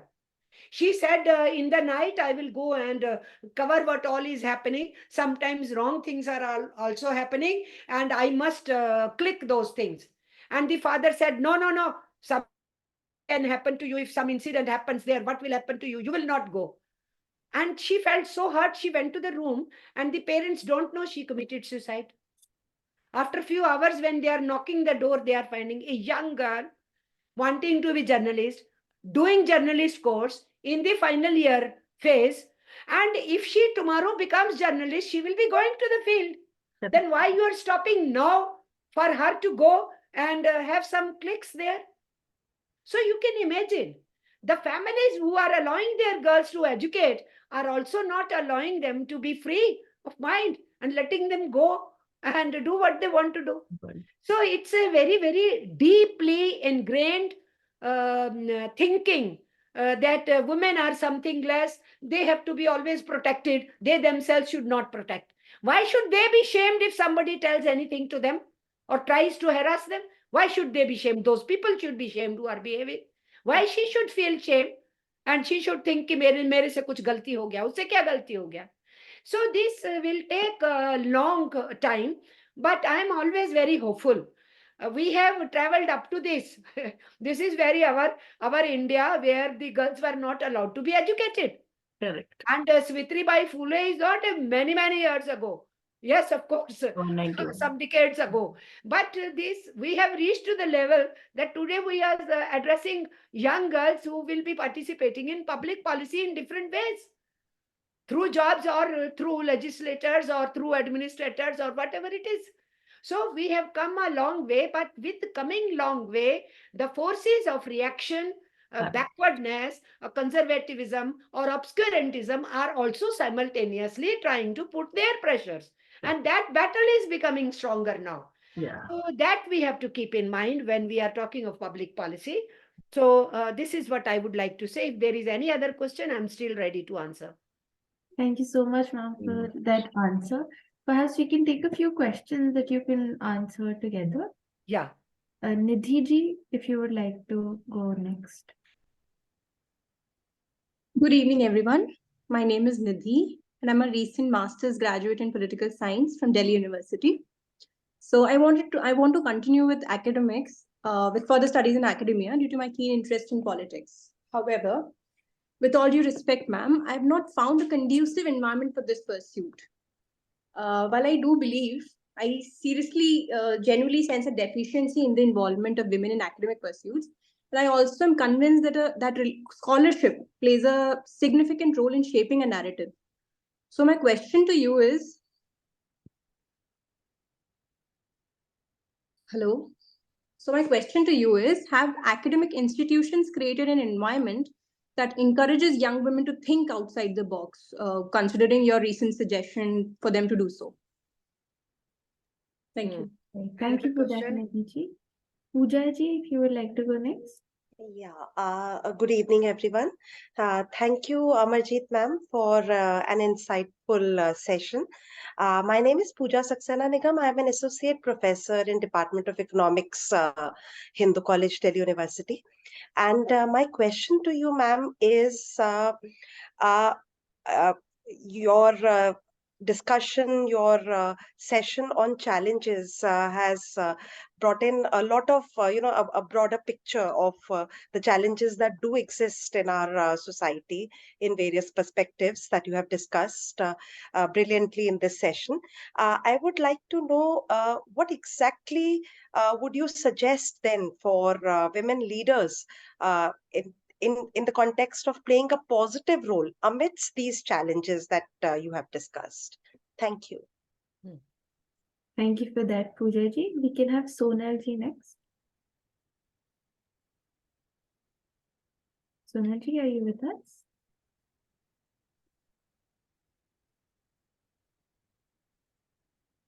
If not, then maybe Neha ji, would you like to go next? Yes, hi. Am I audible? Yes, loud and clear. Yes, thank you so much, Amarjeet ma'am, for your brilliant lecture. And to be very honest and frank, that I've been going through some of it myself. So I have been working with one of the UN agencies, and I'm looking at women and children. So many a times, what do you observe in your environment is that we find, as you see, there are certain statements by some of the collectors as well as the political leaders, which are really disturbing. And then what happens is the revolution or the kind of campaigns or the exercises that you have been doing for quite long, because I've been working for quite long on menstrual hygiene and as well as gender issues. When you look at the aspirational districts of Chhattisgarh, especially Bijapur, Dantewada, the kind of social norms, the kind of social habitat that the women live in, and the children, young girls, adolescent majorly, they live in, it really, the purpose on which you have been working, it gets defies by such statement, because then the larger perspective or the narrative that's going on in the villages, it becomes true. So how do you suggest that we as young scholars or young researchers working in these fields need to keep doing something which can help us in working on these narratives, as well as are there certain do you suggest that there are certain we should go about certain case studies and using all those things in order to discuss all these things in the field? Because most of the time what happens is that in rural areas which are completely deprived and aspirational, there people do not relate to such stories. For example, for Nirbhaya's story, people would not relate to it too much because they are not living there. So when you look at specifically those areas which are conflict affected or which are Naxal affected, so what kind of thought process do you have on these things? That is something that I wanted to ask you. Thank you so much for your lecture once again. Yeah. Thank you so much, Nihali, for that question. If you could please take it from here, the 3 questions. Amarjeet, ma'am? Any other question? Sonal ji, if you would like to ask. Sonal D'Souza. Yeah. Hello, Yes, you're audible. are you Some- there? Sonal D'Souza ji. Hello. Some connectivity issues. Tripta, why don't you read it out? Then we have Ravideep Kaur also. Sure. I'll just read it out. It says women comprise 48% of the population of Bharat, with so many contradictory public policies being implemented for women. There is no cognizance of policies towards overall inclusiveness of women, participation and economic development growth in Ambedkar. How does Bharat progress in achievements in SDG 5? There were roundtables recently in G20 summit for gender equality and parity. Yet this dialogue and discussion did not translate into any concrete policies for women uniformly across states. In a current scenario of the upcoming elections, women policies have now become an appeasement vote banks. This is what the question says. And lastly, we have Ravi Deepji, if you would like to go next. Hi, good evening, ma'am. Thank you so much, Amarjeet, ma'am. I was doing a preparation for UPSC and I read a lot of articles from the Hindu. Ma'am, I come from a very background area that come Allahabad and the village side area. I have seen that Kiwi women get educated, get job, pursuing our career, but still we carry that patriarchy inside. We are not ready to leave those patriarchy, our lives surrounded by our father and brother, husband. And sometimes those who are not pursuing that, मतलब जिनको नहीं चाहिए कि वो बहुत ज़्यादा patriarchy carry करे. It's not that कि we are not respecting that men in our family or in our surrounding, but sometimes when we pursuing our family's quality and people are start saying that कि हाँ तुम बहुत बिगड़ रहे हो, तुम बदतमीज हो रहे हो. But how can change that mindset कि that we are not against, but we are just want our life in our way. Yes. Great, Yes. thank you, Ravi Deepji. Ma'am, if you could take it from here. Is it okay? Can we begin now? Yeah. Okay. Yes, one question is, Nidhi was asking that in academic institutions, do we have an environment to think out of the box? That is what it should be. That is what it should be, and that's what is now through new education policy, whatever little exists, they want to control. Actually, we should give freedom to the younger generation to think the way they want to. Through experience, they will learn, through telling, they will learn, from peer group, they will learn, from seniors, they will learn, but they should be allowed to think out of the box. That is very necessary, and that's why there should not be dichotomy in what public policy is being made and how you are trying to implement it through educational institutions. There should be consonance in both the things. What you want to achieve should be made available to all the institutions, educational or other institutions or workplaces, everywhere that should get translated. And for that translation, even for any business to grow, for enterprise to grow, for institution to grow, you always say, hey, think out of the box.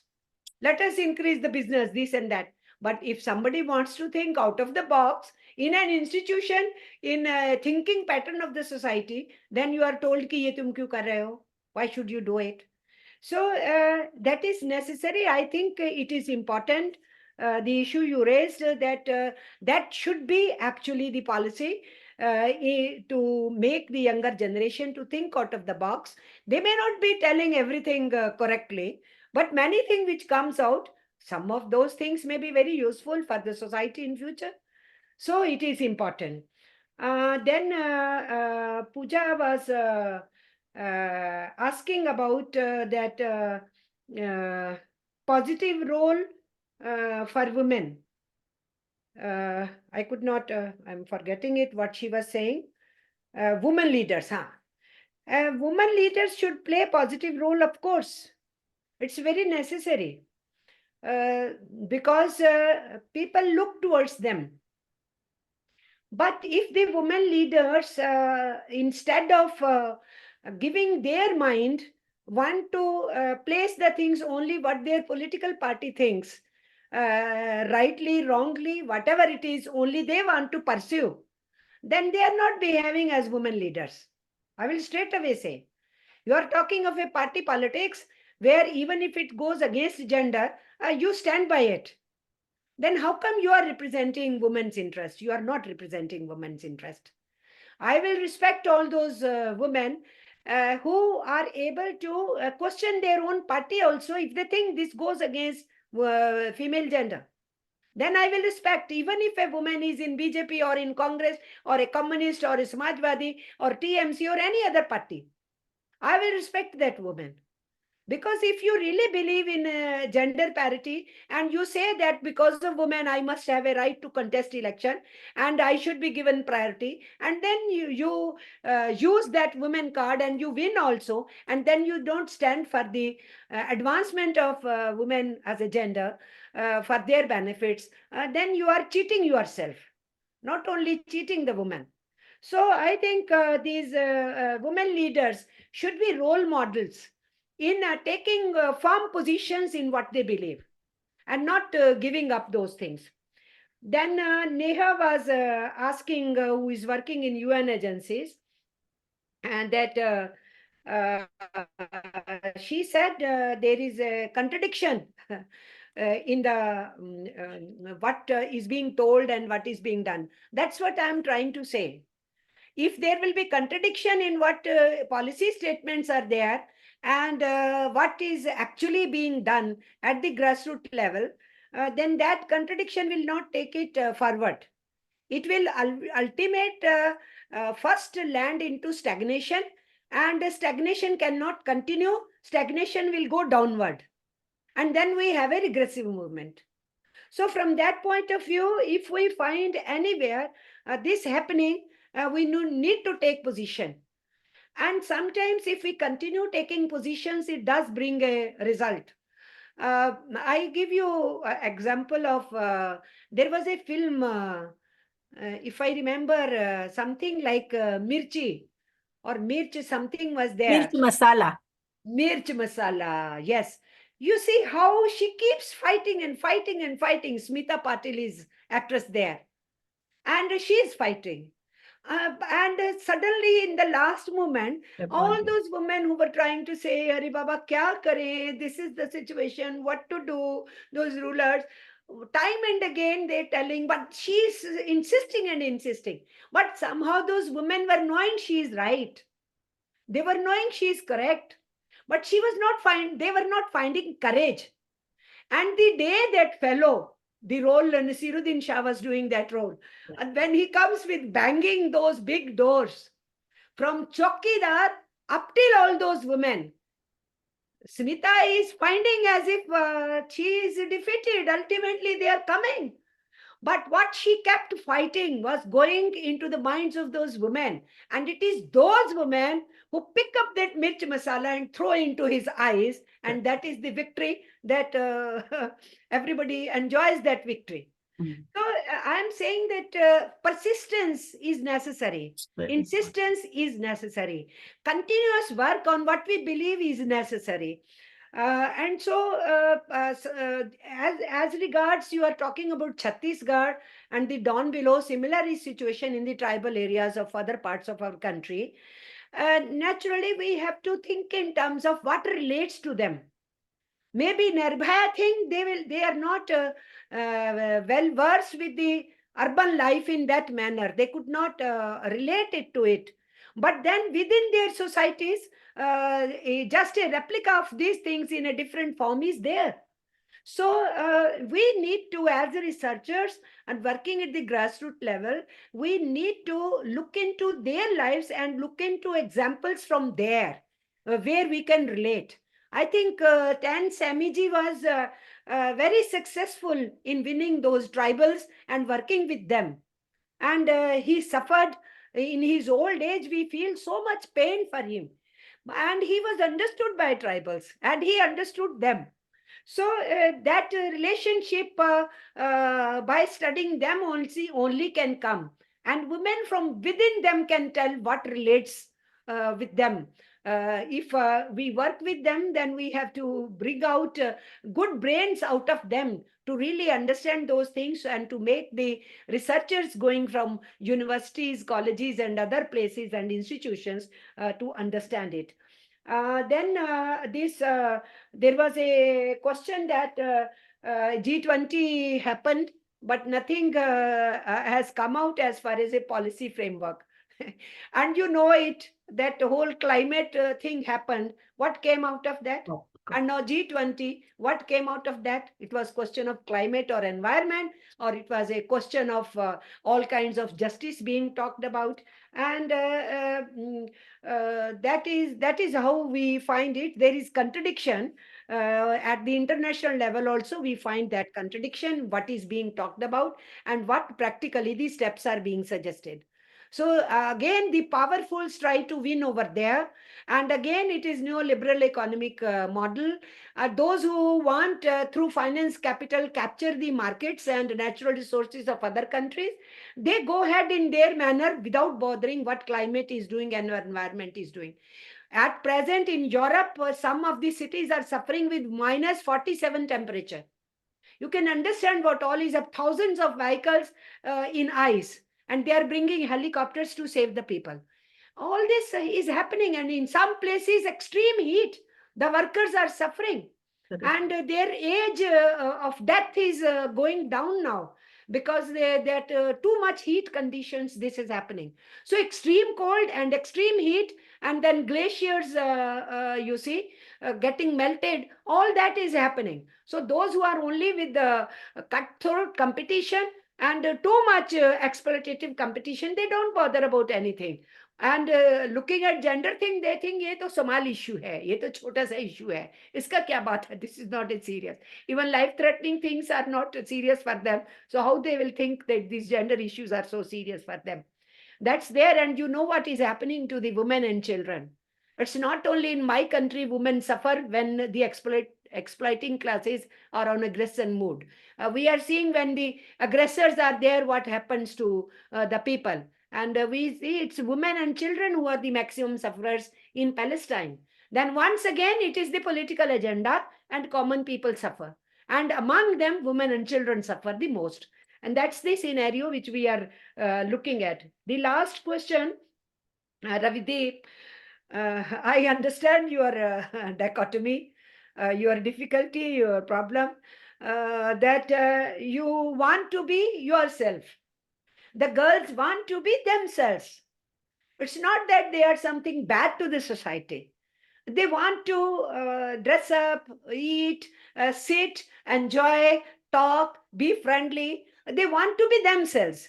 And they being themselves is not sometimes tolerated as a good behavior. It's not a question of good or bad behavior. Every human being would want to be herself and himself. When this liberty can be given to a boy, why can't it be given to a girl? So what I will tell you, Ravideep, we have not to be bowed down. Let the people talk. But I know when somebody has to become a first in something and face the wrath, and then many people say, oh, did the wise thing by taking stand we should have taken. And then several of the people start taking stand by giving that example. This is how slowly and slowly the changes in the society come. So we should never give up. Yeah. And we should continue in what we believe is correct. And that's how I think all of you in different professions, the young ones who want to continue with your professions, and many of you who want to play important role in public policy wherever you are working, by mobilizing people and mobilizing opinions and going to masses or doing your research work or in your teaching, trying to mold new minds in the positive direction and all. And some of those who out of you who would like to become legislators in the states, in the parliament, everywhere, I can give best wishes to all of you. And I would wish you that never think there will be darkness always. Always believe whatever positive we achieved, the negative forces also advance in a different way. It's not that the contradiction will continue in the society. But with every jump, we achieve certain things. And with that, every jump when we achieve certain things, the negative forces also want to come out with new options to oppose. So this is how the society has been developing from the time immemorial, when human beings were living in jungles. So it is with the kind of these contradictions the society has developed. And these contradictions will continue. But those with positive thinking, forward looking, people should never give up, and they should continue fighting and be in the spirit.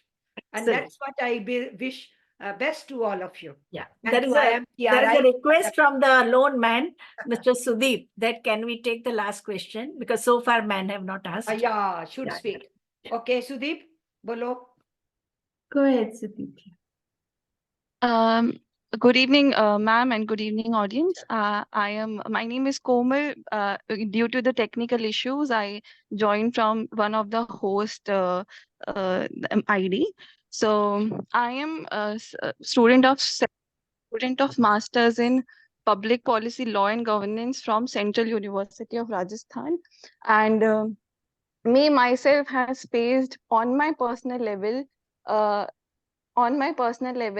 We had an incident in our college about gender discrimination and caste-based discrimination. It was little highlighted also that point of time. So we also reached to State Women Commission in Rajasthan. So it was so in that scenario, when we were fighting for this, when we were having a battle on with the administration in our university, so at that time, what we observed is that their implementation, being a public policy student, there are laws, there are amendments, there are everything. But we personally faced discrimination and difficulties in going for having the support of legal aid from police stations, from judge, from courts, from all these areas which we went, and from there we came disappointed because of the corruption, because of the political influence, because of everything which is going around. So how can we tackle that as a leader and as a public policy, who the student of public policy, and how these things are, because these things are very dangerous for the society. So how can we look into all those things? Yes, that's what we have been talking about, that those who are lawmakers, they leave loopholes. We have to fight in plugging those loopholes. And for that, we have to do mobilization and advocacy at all level. Similarly, those who give judgments, I already told you the kind of judgment this High Court in Rajasthan had given in Vishakha case, when these Sathins, Bhavri Devi's culprits were acquitted. At that time, the kind of arguments were given. one of the judge in Rajasthan, you are talking of Rajasthan, let me tell you. One of the judge who was going to retire next day, on his last day of judgment, he said, in one of the judgment he was giving, and he gave one example. You people, do you know it? When that this peacock, male peacock, cries, and his tears fall on a female peacock, she becomes pregnant. Now, a judge who has been giving judgments all through year, on last day he is telling this thing, you understand what is his level.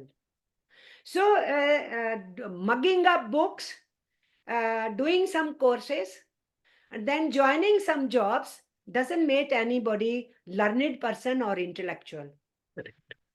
Studying science doesn't make people scientific. So you will find many illiterate masses, the people over there, more scientific and taking science into its real strife. So only books and other things don't help us. If you talk of police, police system is itself is very weak. Their investigation system is poor. They leave certain loopholes that ultimately the case doesn't reach to success. All that we have been telling, the researchers have been telling. And then those who are sitting in police, they are also men with same patriarchal values. When we fought for women commission, then later on, police stations, women cells, then what we were finding, that man policeman telling the girl who has come after being beaten up by the husband, is telling, अरे ये चलता है ना, थोड़ा बहुत मारपीट चलता है ना, why you have come, tolerate it, in future you will be okay. So that fellow is made to sit to save her from harassment, and he is saying go ahead with the harassment.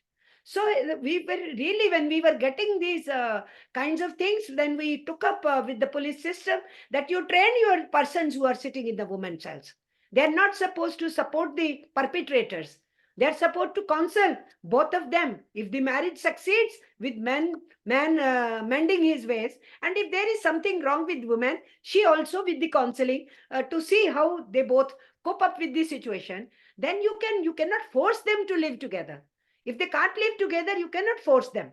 But if they themselves, by understanding their mistakes, want to live together, you facilitate for their living.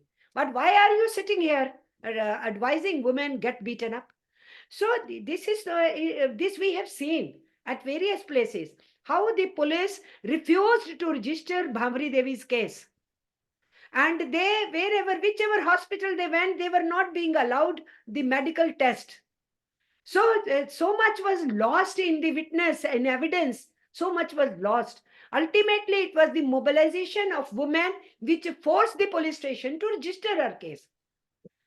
And even that case which I was mentioning, that woman IPS officer who took up against that DSP Gill, IPS officer, that woman was being told, don't take up this case. It was women organizations who told her, don't miss this opportunity. Be fighter and be an example for other women. And she did it. So police system, police station, they are not so friendly. They are not. It's not that they should not be friendly. It is because the people sitting over there are running the police system of our British era. We are independent India. Much should be changed in the police system itself.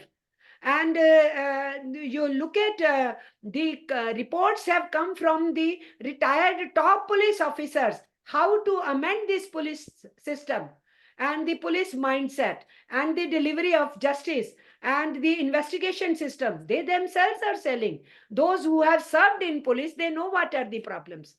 But if the attitude of the policy makers is like this, that you throw out 145 MPs out, and then you pass 3 serious laws. Even Britishers did not dare to have that draconian clauses over there, as much have been put. So there is something, mass mobilization, people's mobilization, which is important to stop such kind of thing. Truckers went on strike, flash strike all over India. And immediately the minister had to take cognizance and say, okay, we will remove this 10 years punishment clause and higher punishment and this thing and all. So what should be done? Mass mobilization. Only thing which administrators or the police or the politician understand is masses and mass mobilization. So anything you do have masses with you. Take people into confidence, go to them and explain to them, and they becoming your support, then every policeman will have to listen to. Politician will have to listen to. That's what I have learned through my students' days.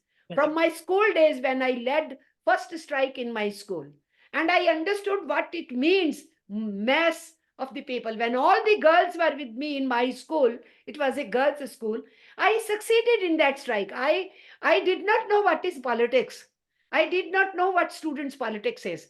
I was not in any student organization. But an issue came up. I was head girl. Issue came up, and then I tried to deal with it. And for 7-10 days, when the things were not coming up, it is girls who said, we will not sit in the exams. And then I said, okay, I am with you. And I led them. And then I understood what does it mean, mass mobilization.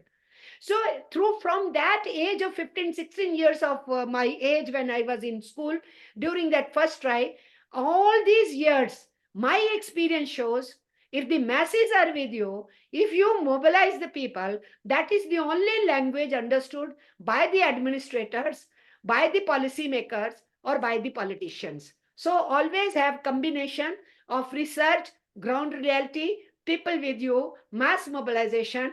As much larger unity you are able to make, then you are able to carry the things forward. Even then, difficulties remain, but those difficulties can be overcome slowly and slowly. Very well said, ma'am. Thank you so much for that. Just one last question, if we can take. Megha Kumar, Dr. Megha Kumar. So, Doctor, introduce yourself. Yeah. Hello. You have raised hand, Dr. Megha Kumari. Megha ji? Are you there? Yes. You're audible. Good evening, all. Megha. Thank you, ma'am. I want to ask, ma'am, that how can we women unite as in community? As a Smriti Irani, she is woman also, but she is opposed to special leave. So at grassroots level, everywhere we can see. So as an academician, how can I contribute myself to unite women? Megha, we have not to unite women. We have to unite men and women who stand for gender justice. You will find so many men who will be friends to your understanding. And you will find many women. Yeah. Yes, ma'am, I agree. Yeah, but of course, women are the victim. They must be united on this question. We should try to do it. There I am not denying your point. But I'm only saying men and women both have to stand together on this question. I tell you, Sakshi and Videsh Fogat felt strong. Their families felt strong when the men wrestlers were also with them. Yeah. And they openly said that we are also feeling that, yes, they were feeling harassed and confiding into us. And we ourselves feel ashamed if this happens in our field. So it was a great strength to those girls also. And to those boys, it was gracious for them that those women wrestlers were having praise for those boys who were standing with them at Jantar Mantar and being with them in that agitation. So of course, we have to first mobilize women, definitely, but men and women together. Let me tell you that being a trade unionist, I won't deny that every field, political parties or the movements of various kinds, or the universities or institutions or the trade unions, everywhere, you will have that undercurrent of patriarchy. That is everywhere. And you have to be very consciously carrying forward this whole battle of justice to women as your equal partners and equal human beings. That's how in the international arena, from 1975, when first International Women Conference happened at UN level, and parallel conference to that for NGOs. And from 1975, beginning from Mexico, then next conference happened in Copenhagen, which I attended as a student leader from Asia Pacific. I was heading All India Student Federation at that time as General Secretary. So in 1980 there, then in 1985, it happened in Nairobi. And then in 1995, it happened in China. So from my 1980 journey, beginning from 75, that women conference, 80 I attended. From 75 to 95, 20 years it took to the international women's movement to reach a slogan, and that is women's rights are human rights. And I remember in Copenhagen how every issue which I was debating today in your presence, and all of you have been fighting on those questions, and you have been saying political participation. Vibhuti ji was mentioning about 33% reservation bill passed. Geeta Mukherjee had brought the private persons bill. I just want to remind you, we were sitting in the gallery there when this bill was first time being introduced officially from the government side after Geeta Mukherjee had put it. What we saw, the first opposition came from a woman, not from a man. And then that woman was immediately joined by men of various parties. But that opposition came from Uma Bharti. Yeah. And she spoke about OBC reservation is not there, stop this bill. We were saying pass this bill and then amend Indian constitution to bring OBC into People's Representation Act. It will automatically apply into that. SC/ST is applying into it. OBC you do in constitution amendment, it will apply here. But to stall that bill so many years ago, there would have been so much change today in Indian polity.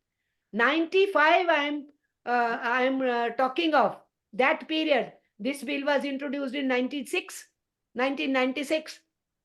So that was the period 96 to 98 when Dev Gowda ji was Prime Minister. Later on, I.K. Gujral became Prime Minister. That 18 months rule of United Front government, and this bill first by Geeta Mukherjee, then officially by one Prime Minister, then officially by I.K. Gujral.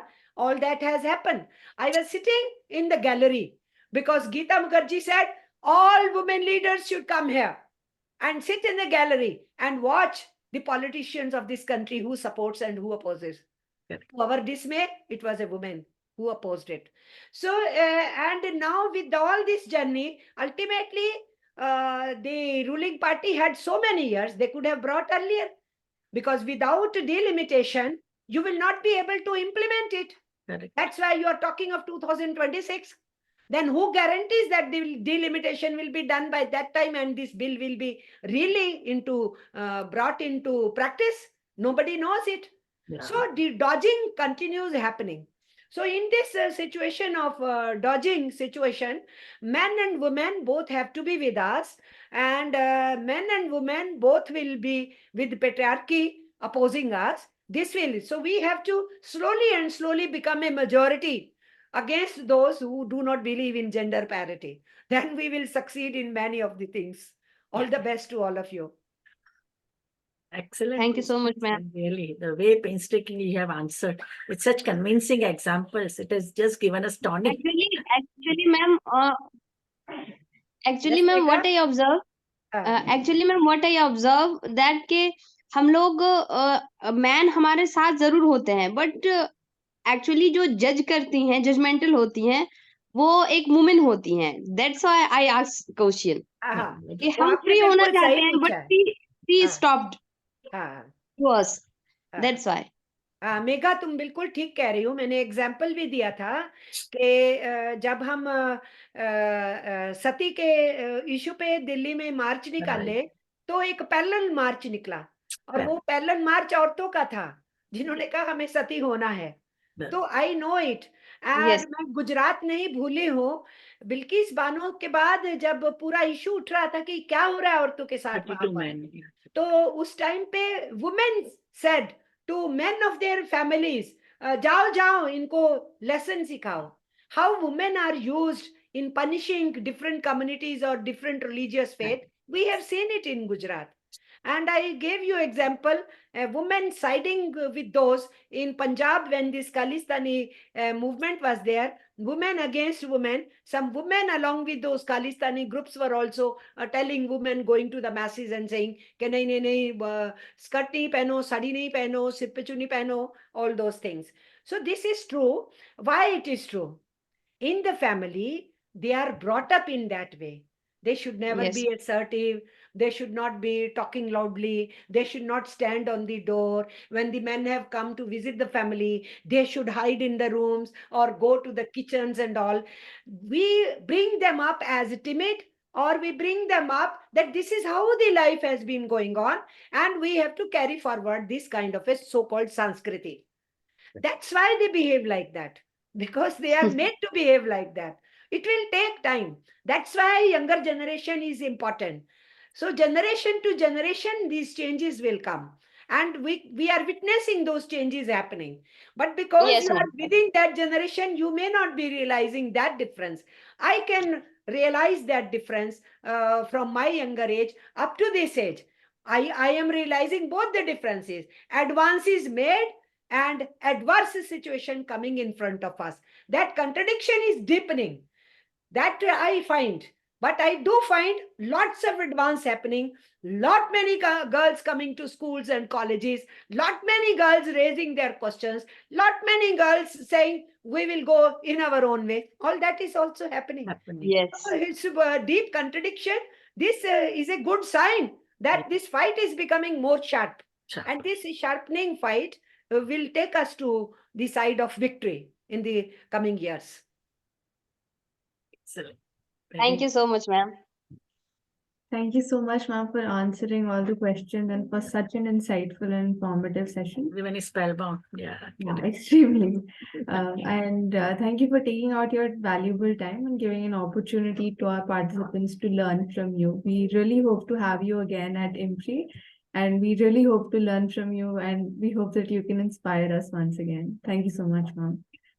With Thank you, that, I think everybody. we can, yeah, thank you. Thank you, everybody. We can move forward with the introduction session. I would request all our participants to perhaps introduce themselves, a bit about themselves, perhaps their name, their location, designation, organization, and a brief background and why they chose this course. Please feel free to switch on your cameras and unmute yourself and speak up. This is a very safe space, and we hope to have a lot of interaction with all of you. Perhaps we can start with Meghaji. Would you like to go first? Yes, but I'm unable to switch on my camera. Actually, I can't find Okay, the option. No I'm problem. trying. Introduce.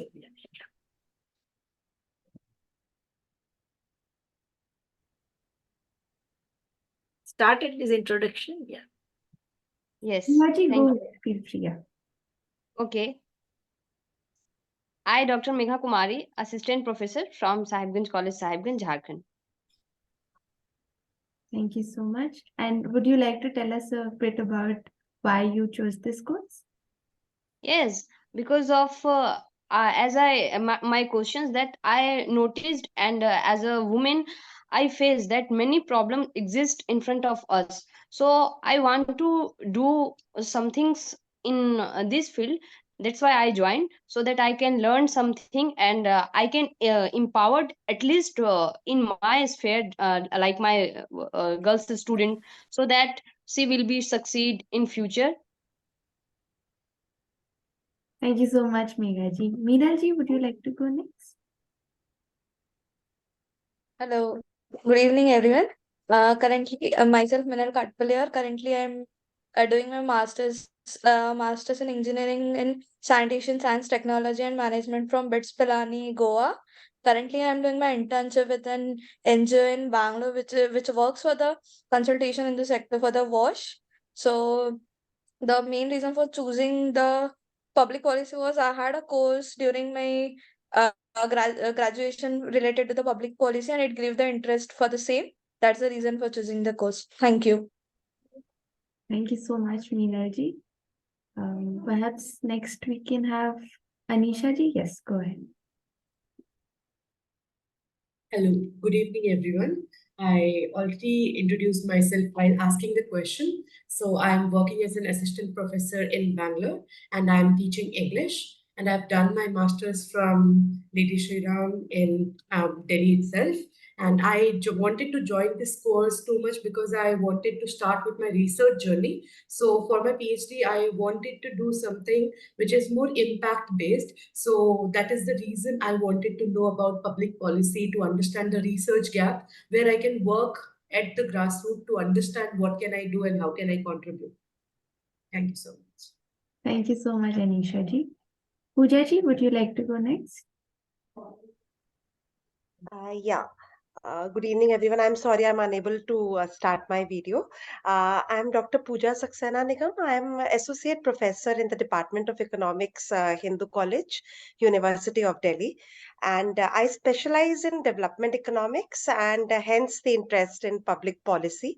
And I also wanted, via this course, I'm not as young as the others would be because I have around 17 years of experience in the teaching field, in the field of academics. But I wanted to broaden my horizons. I wanted to get into a program like this where I could interact and gain insights into fields which are, broader than pure economics.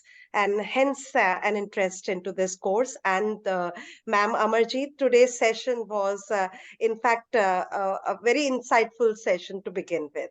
So looking forward to a very, you can say, inspiring set of interactions via this program. Thank you so much. Thank you so much. Just one sentence, Pooja. Yes, ma'am. Yes, ma'am. You are not old enough. 17 year into it. We Indians, you see, as soon as we are in near 50s, we start telling we are old. Up to 50, we are young, Baba.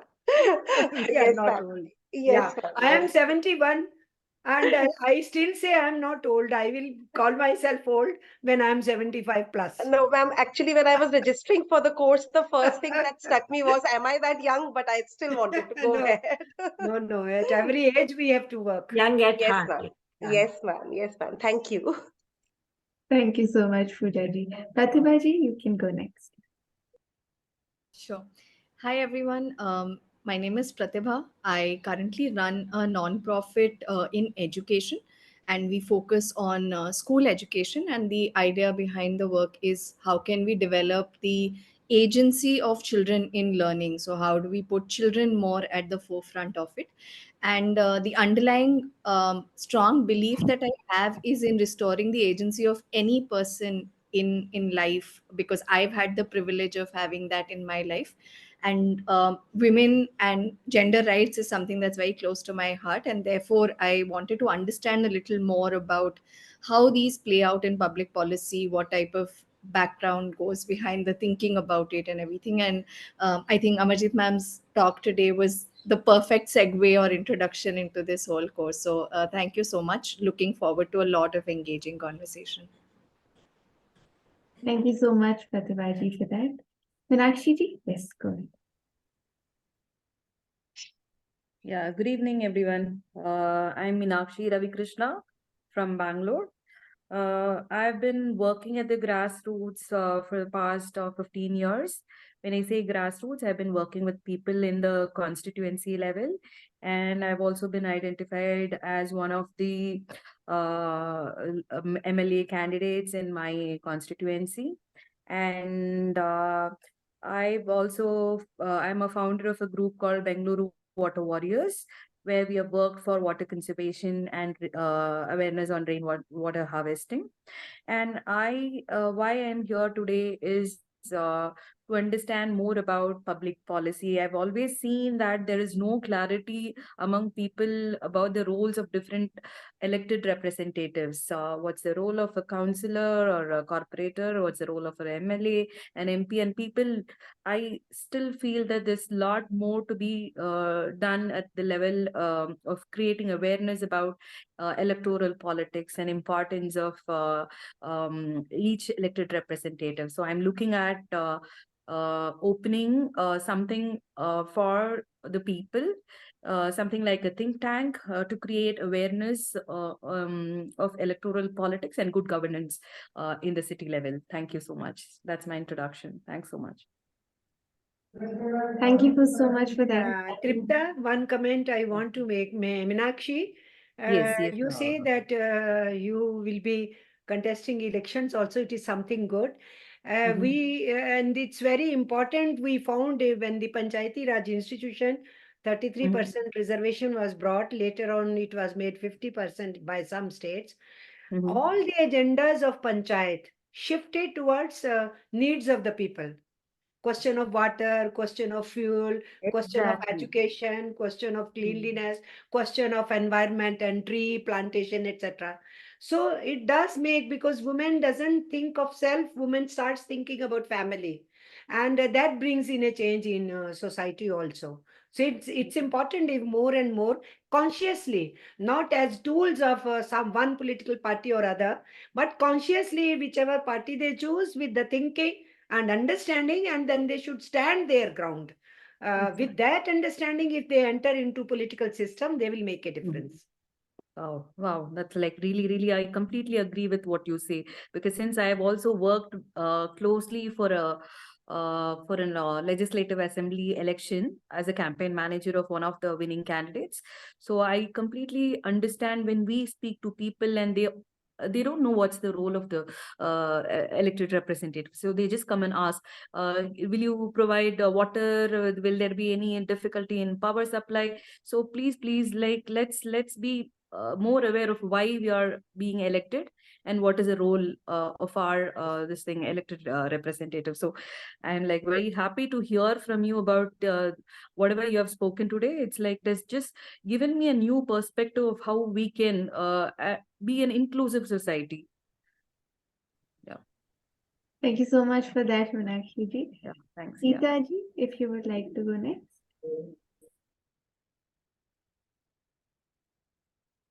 Yeah, hi. Good evening, everyone. I'm Preeta. I'm from Chennai. I come from economics background, and to just give an overview on my professional front, I have been with a public policy do tank called Indus Action, where I worked on looking at gaps and challenges in accessing social welfare schemes and how do you bridge the gap. And I also worked on advocating for right to education section 12(1)(c) in the state of Tamil Nadu. Currently, I'm with an organization called Citizens for Law and Democracy. They work on educational equity, specifically focusing on how you can use English as a tool for upward social mobility. So why I wanted to pick this course is, as I'm currently working with this organization, I have looked at how English can be used as a tool for social mobility for women specifically, and how there hasn't been a lot of highlight on this issue in the policy space. So wanted to come to this platform to see if we can bring this to front here and see what women in the policy space also think about that. Yeah, thank you. Thank you so much, Sita ji. Arundhati ji, you would like to go? You're on mute. Sorry, can you hear me? Yes, loud and clear. Yeah, so hi, my name is Arundhati. I'm a finance graduate. I'm currently working with a private equity firm. So we basically do socially responsible investing. So a major part of social impact investing is looking at investments through the DEI lens, which is the diversity, equity, and inclusion lens. So that is one of the reasons why I wanted to do this course, and I have always had an interest in public policy. So I'm looking forward to learning from all of you guys. So thank you. Thank you very much.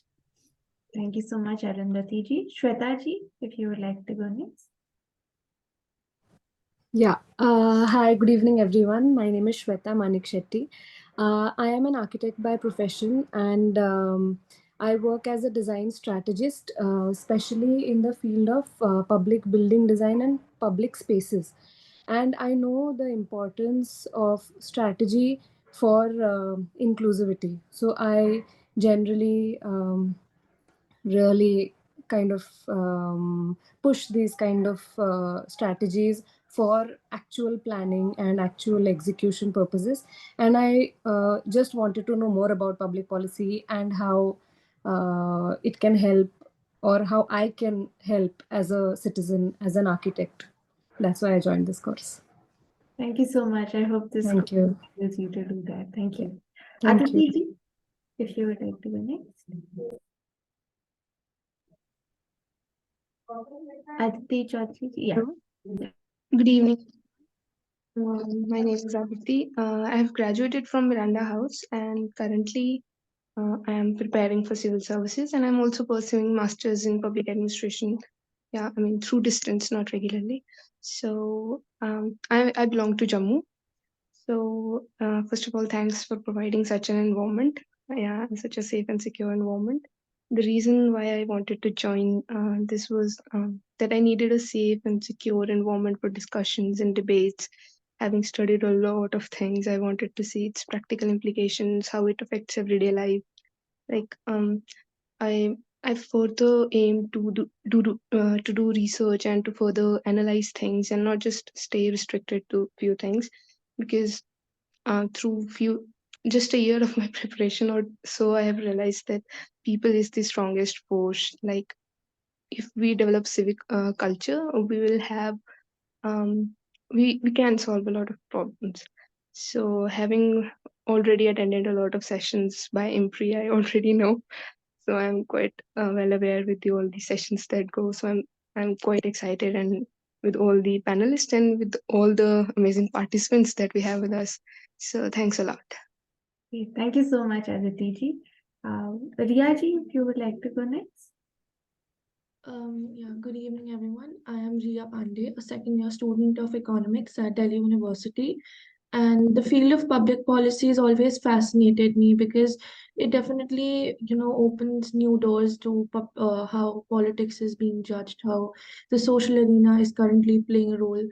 And this course shall really help me to deep dive into the realm of public policy and is very much in line with my career plan for the future to do research projects and stuff. And I'm really glad that I got this opportunity to be a part of this insightful session. Thank you so much, Riya ji. We're left with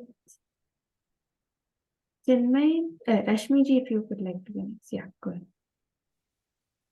Rashmi ji? Yeah. Yeah, can you hear me? Yes, loud and clear. Yeah. So myself, Rashmi, I am from Bangalore. I'm currently working in the early childhood care and education space. I'm working for an edtech organization and leading Anganwadi programs currently. So as I am very um grounded and working with women and children right now, so majorly my part has been into program implementation. So never I have got an opportunity to look through this policy making or anything. So this is a right platform, I thought, to learn more about it and to uh, upgrade my knowledge about. Thank you. Thank you so much, Rashmi ji. If you can, yeah. Tripta, Yes, sir. she just now said the last participant, Rashmi. She is Yes, ma'am. the early child care and with the Anganwadi centers and all. Now look at the public policy point of view, how important it is. We unions fought for child care centers, crashes for children so that men and women could work. So changes were brought in factory law and all. Then after 74, 75, this ICDS scheme was introduced. Once the ICDS scheme was introduced, it was meant for 0 to 6. So the idea was not only taking care of child and its child's immunization and mother's care also before giving birth to the child, and the children 0 to 6 to be taken care of, taking care of malnutrition and pre-education.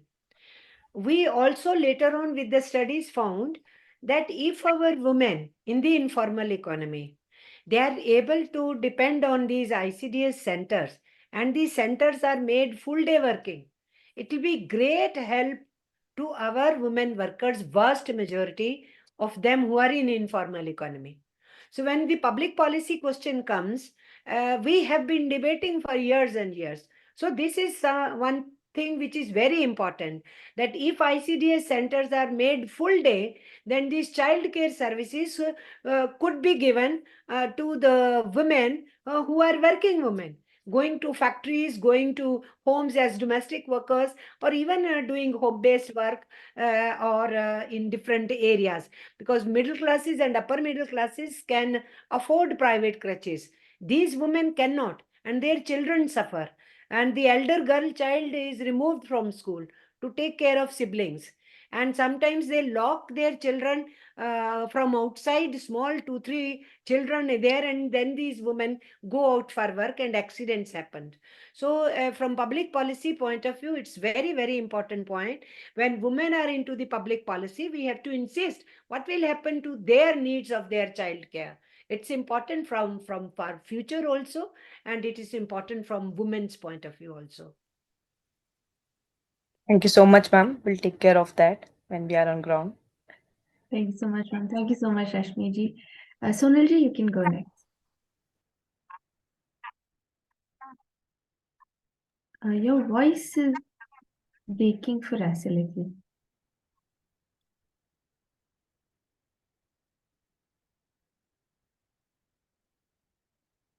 Sonal ji? Till the time maybe Harshini ji or Jasti ji can introduce themselves.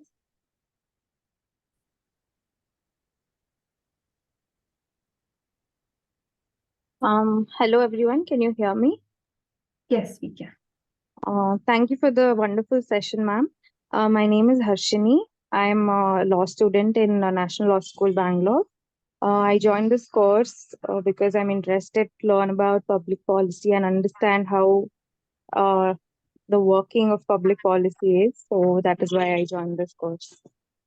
Thank you. You have written in your chat box also. Thank you so much, Harshini ji. We're through with most. Komal ji, if you would like to go. You're on mute, yeah. Could you unmute? Yeah. Yeah, good evening, everyone. I am a master student in public policy, law and governance. And first of all, I would like to show this happiness because other than public policy students, so many people are interested in public policy domain. So that is really good. And which itself tells me that how broad this area is and how people are working. Nevertheless, they are not from this background. So and I women studies always have intrigued me, and I aspire to do further research about it. And it is also my personal experiences which took me into this area. So yeah, thank you so much. Thank you so much, Rashmi ji. Sonal ji, if that has been fixed, if you could, yeah. Could you say something? Not sure if we can hear you. Okay, yeah. Perhaps you can put it in the chat box, yeah. Yeah. And Sudeep ji? That means Komal ji. Sorry, yeah. Okay. And are we left, in case we're left with anyone, you can feel free to unmute yourself and introduce. Rinku ji, if we missed them. Hello. Yes, Komal ji?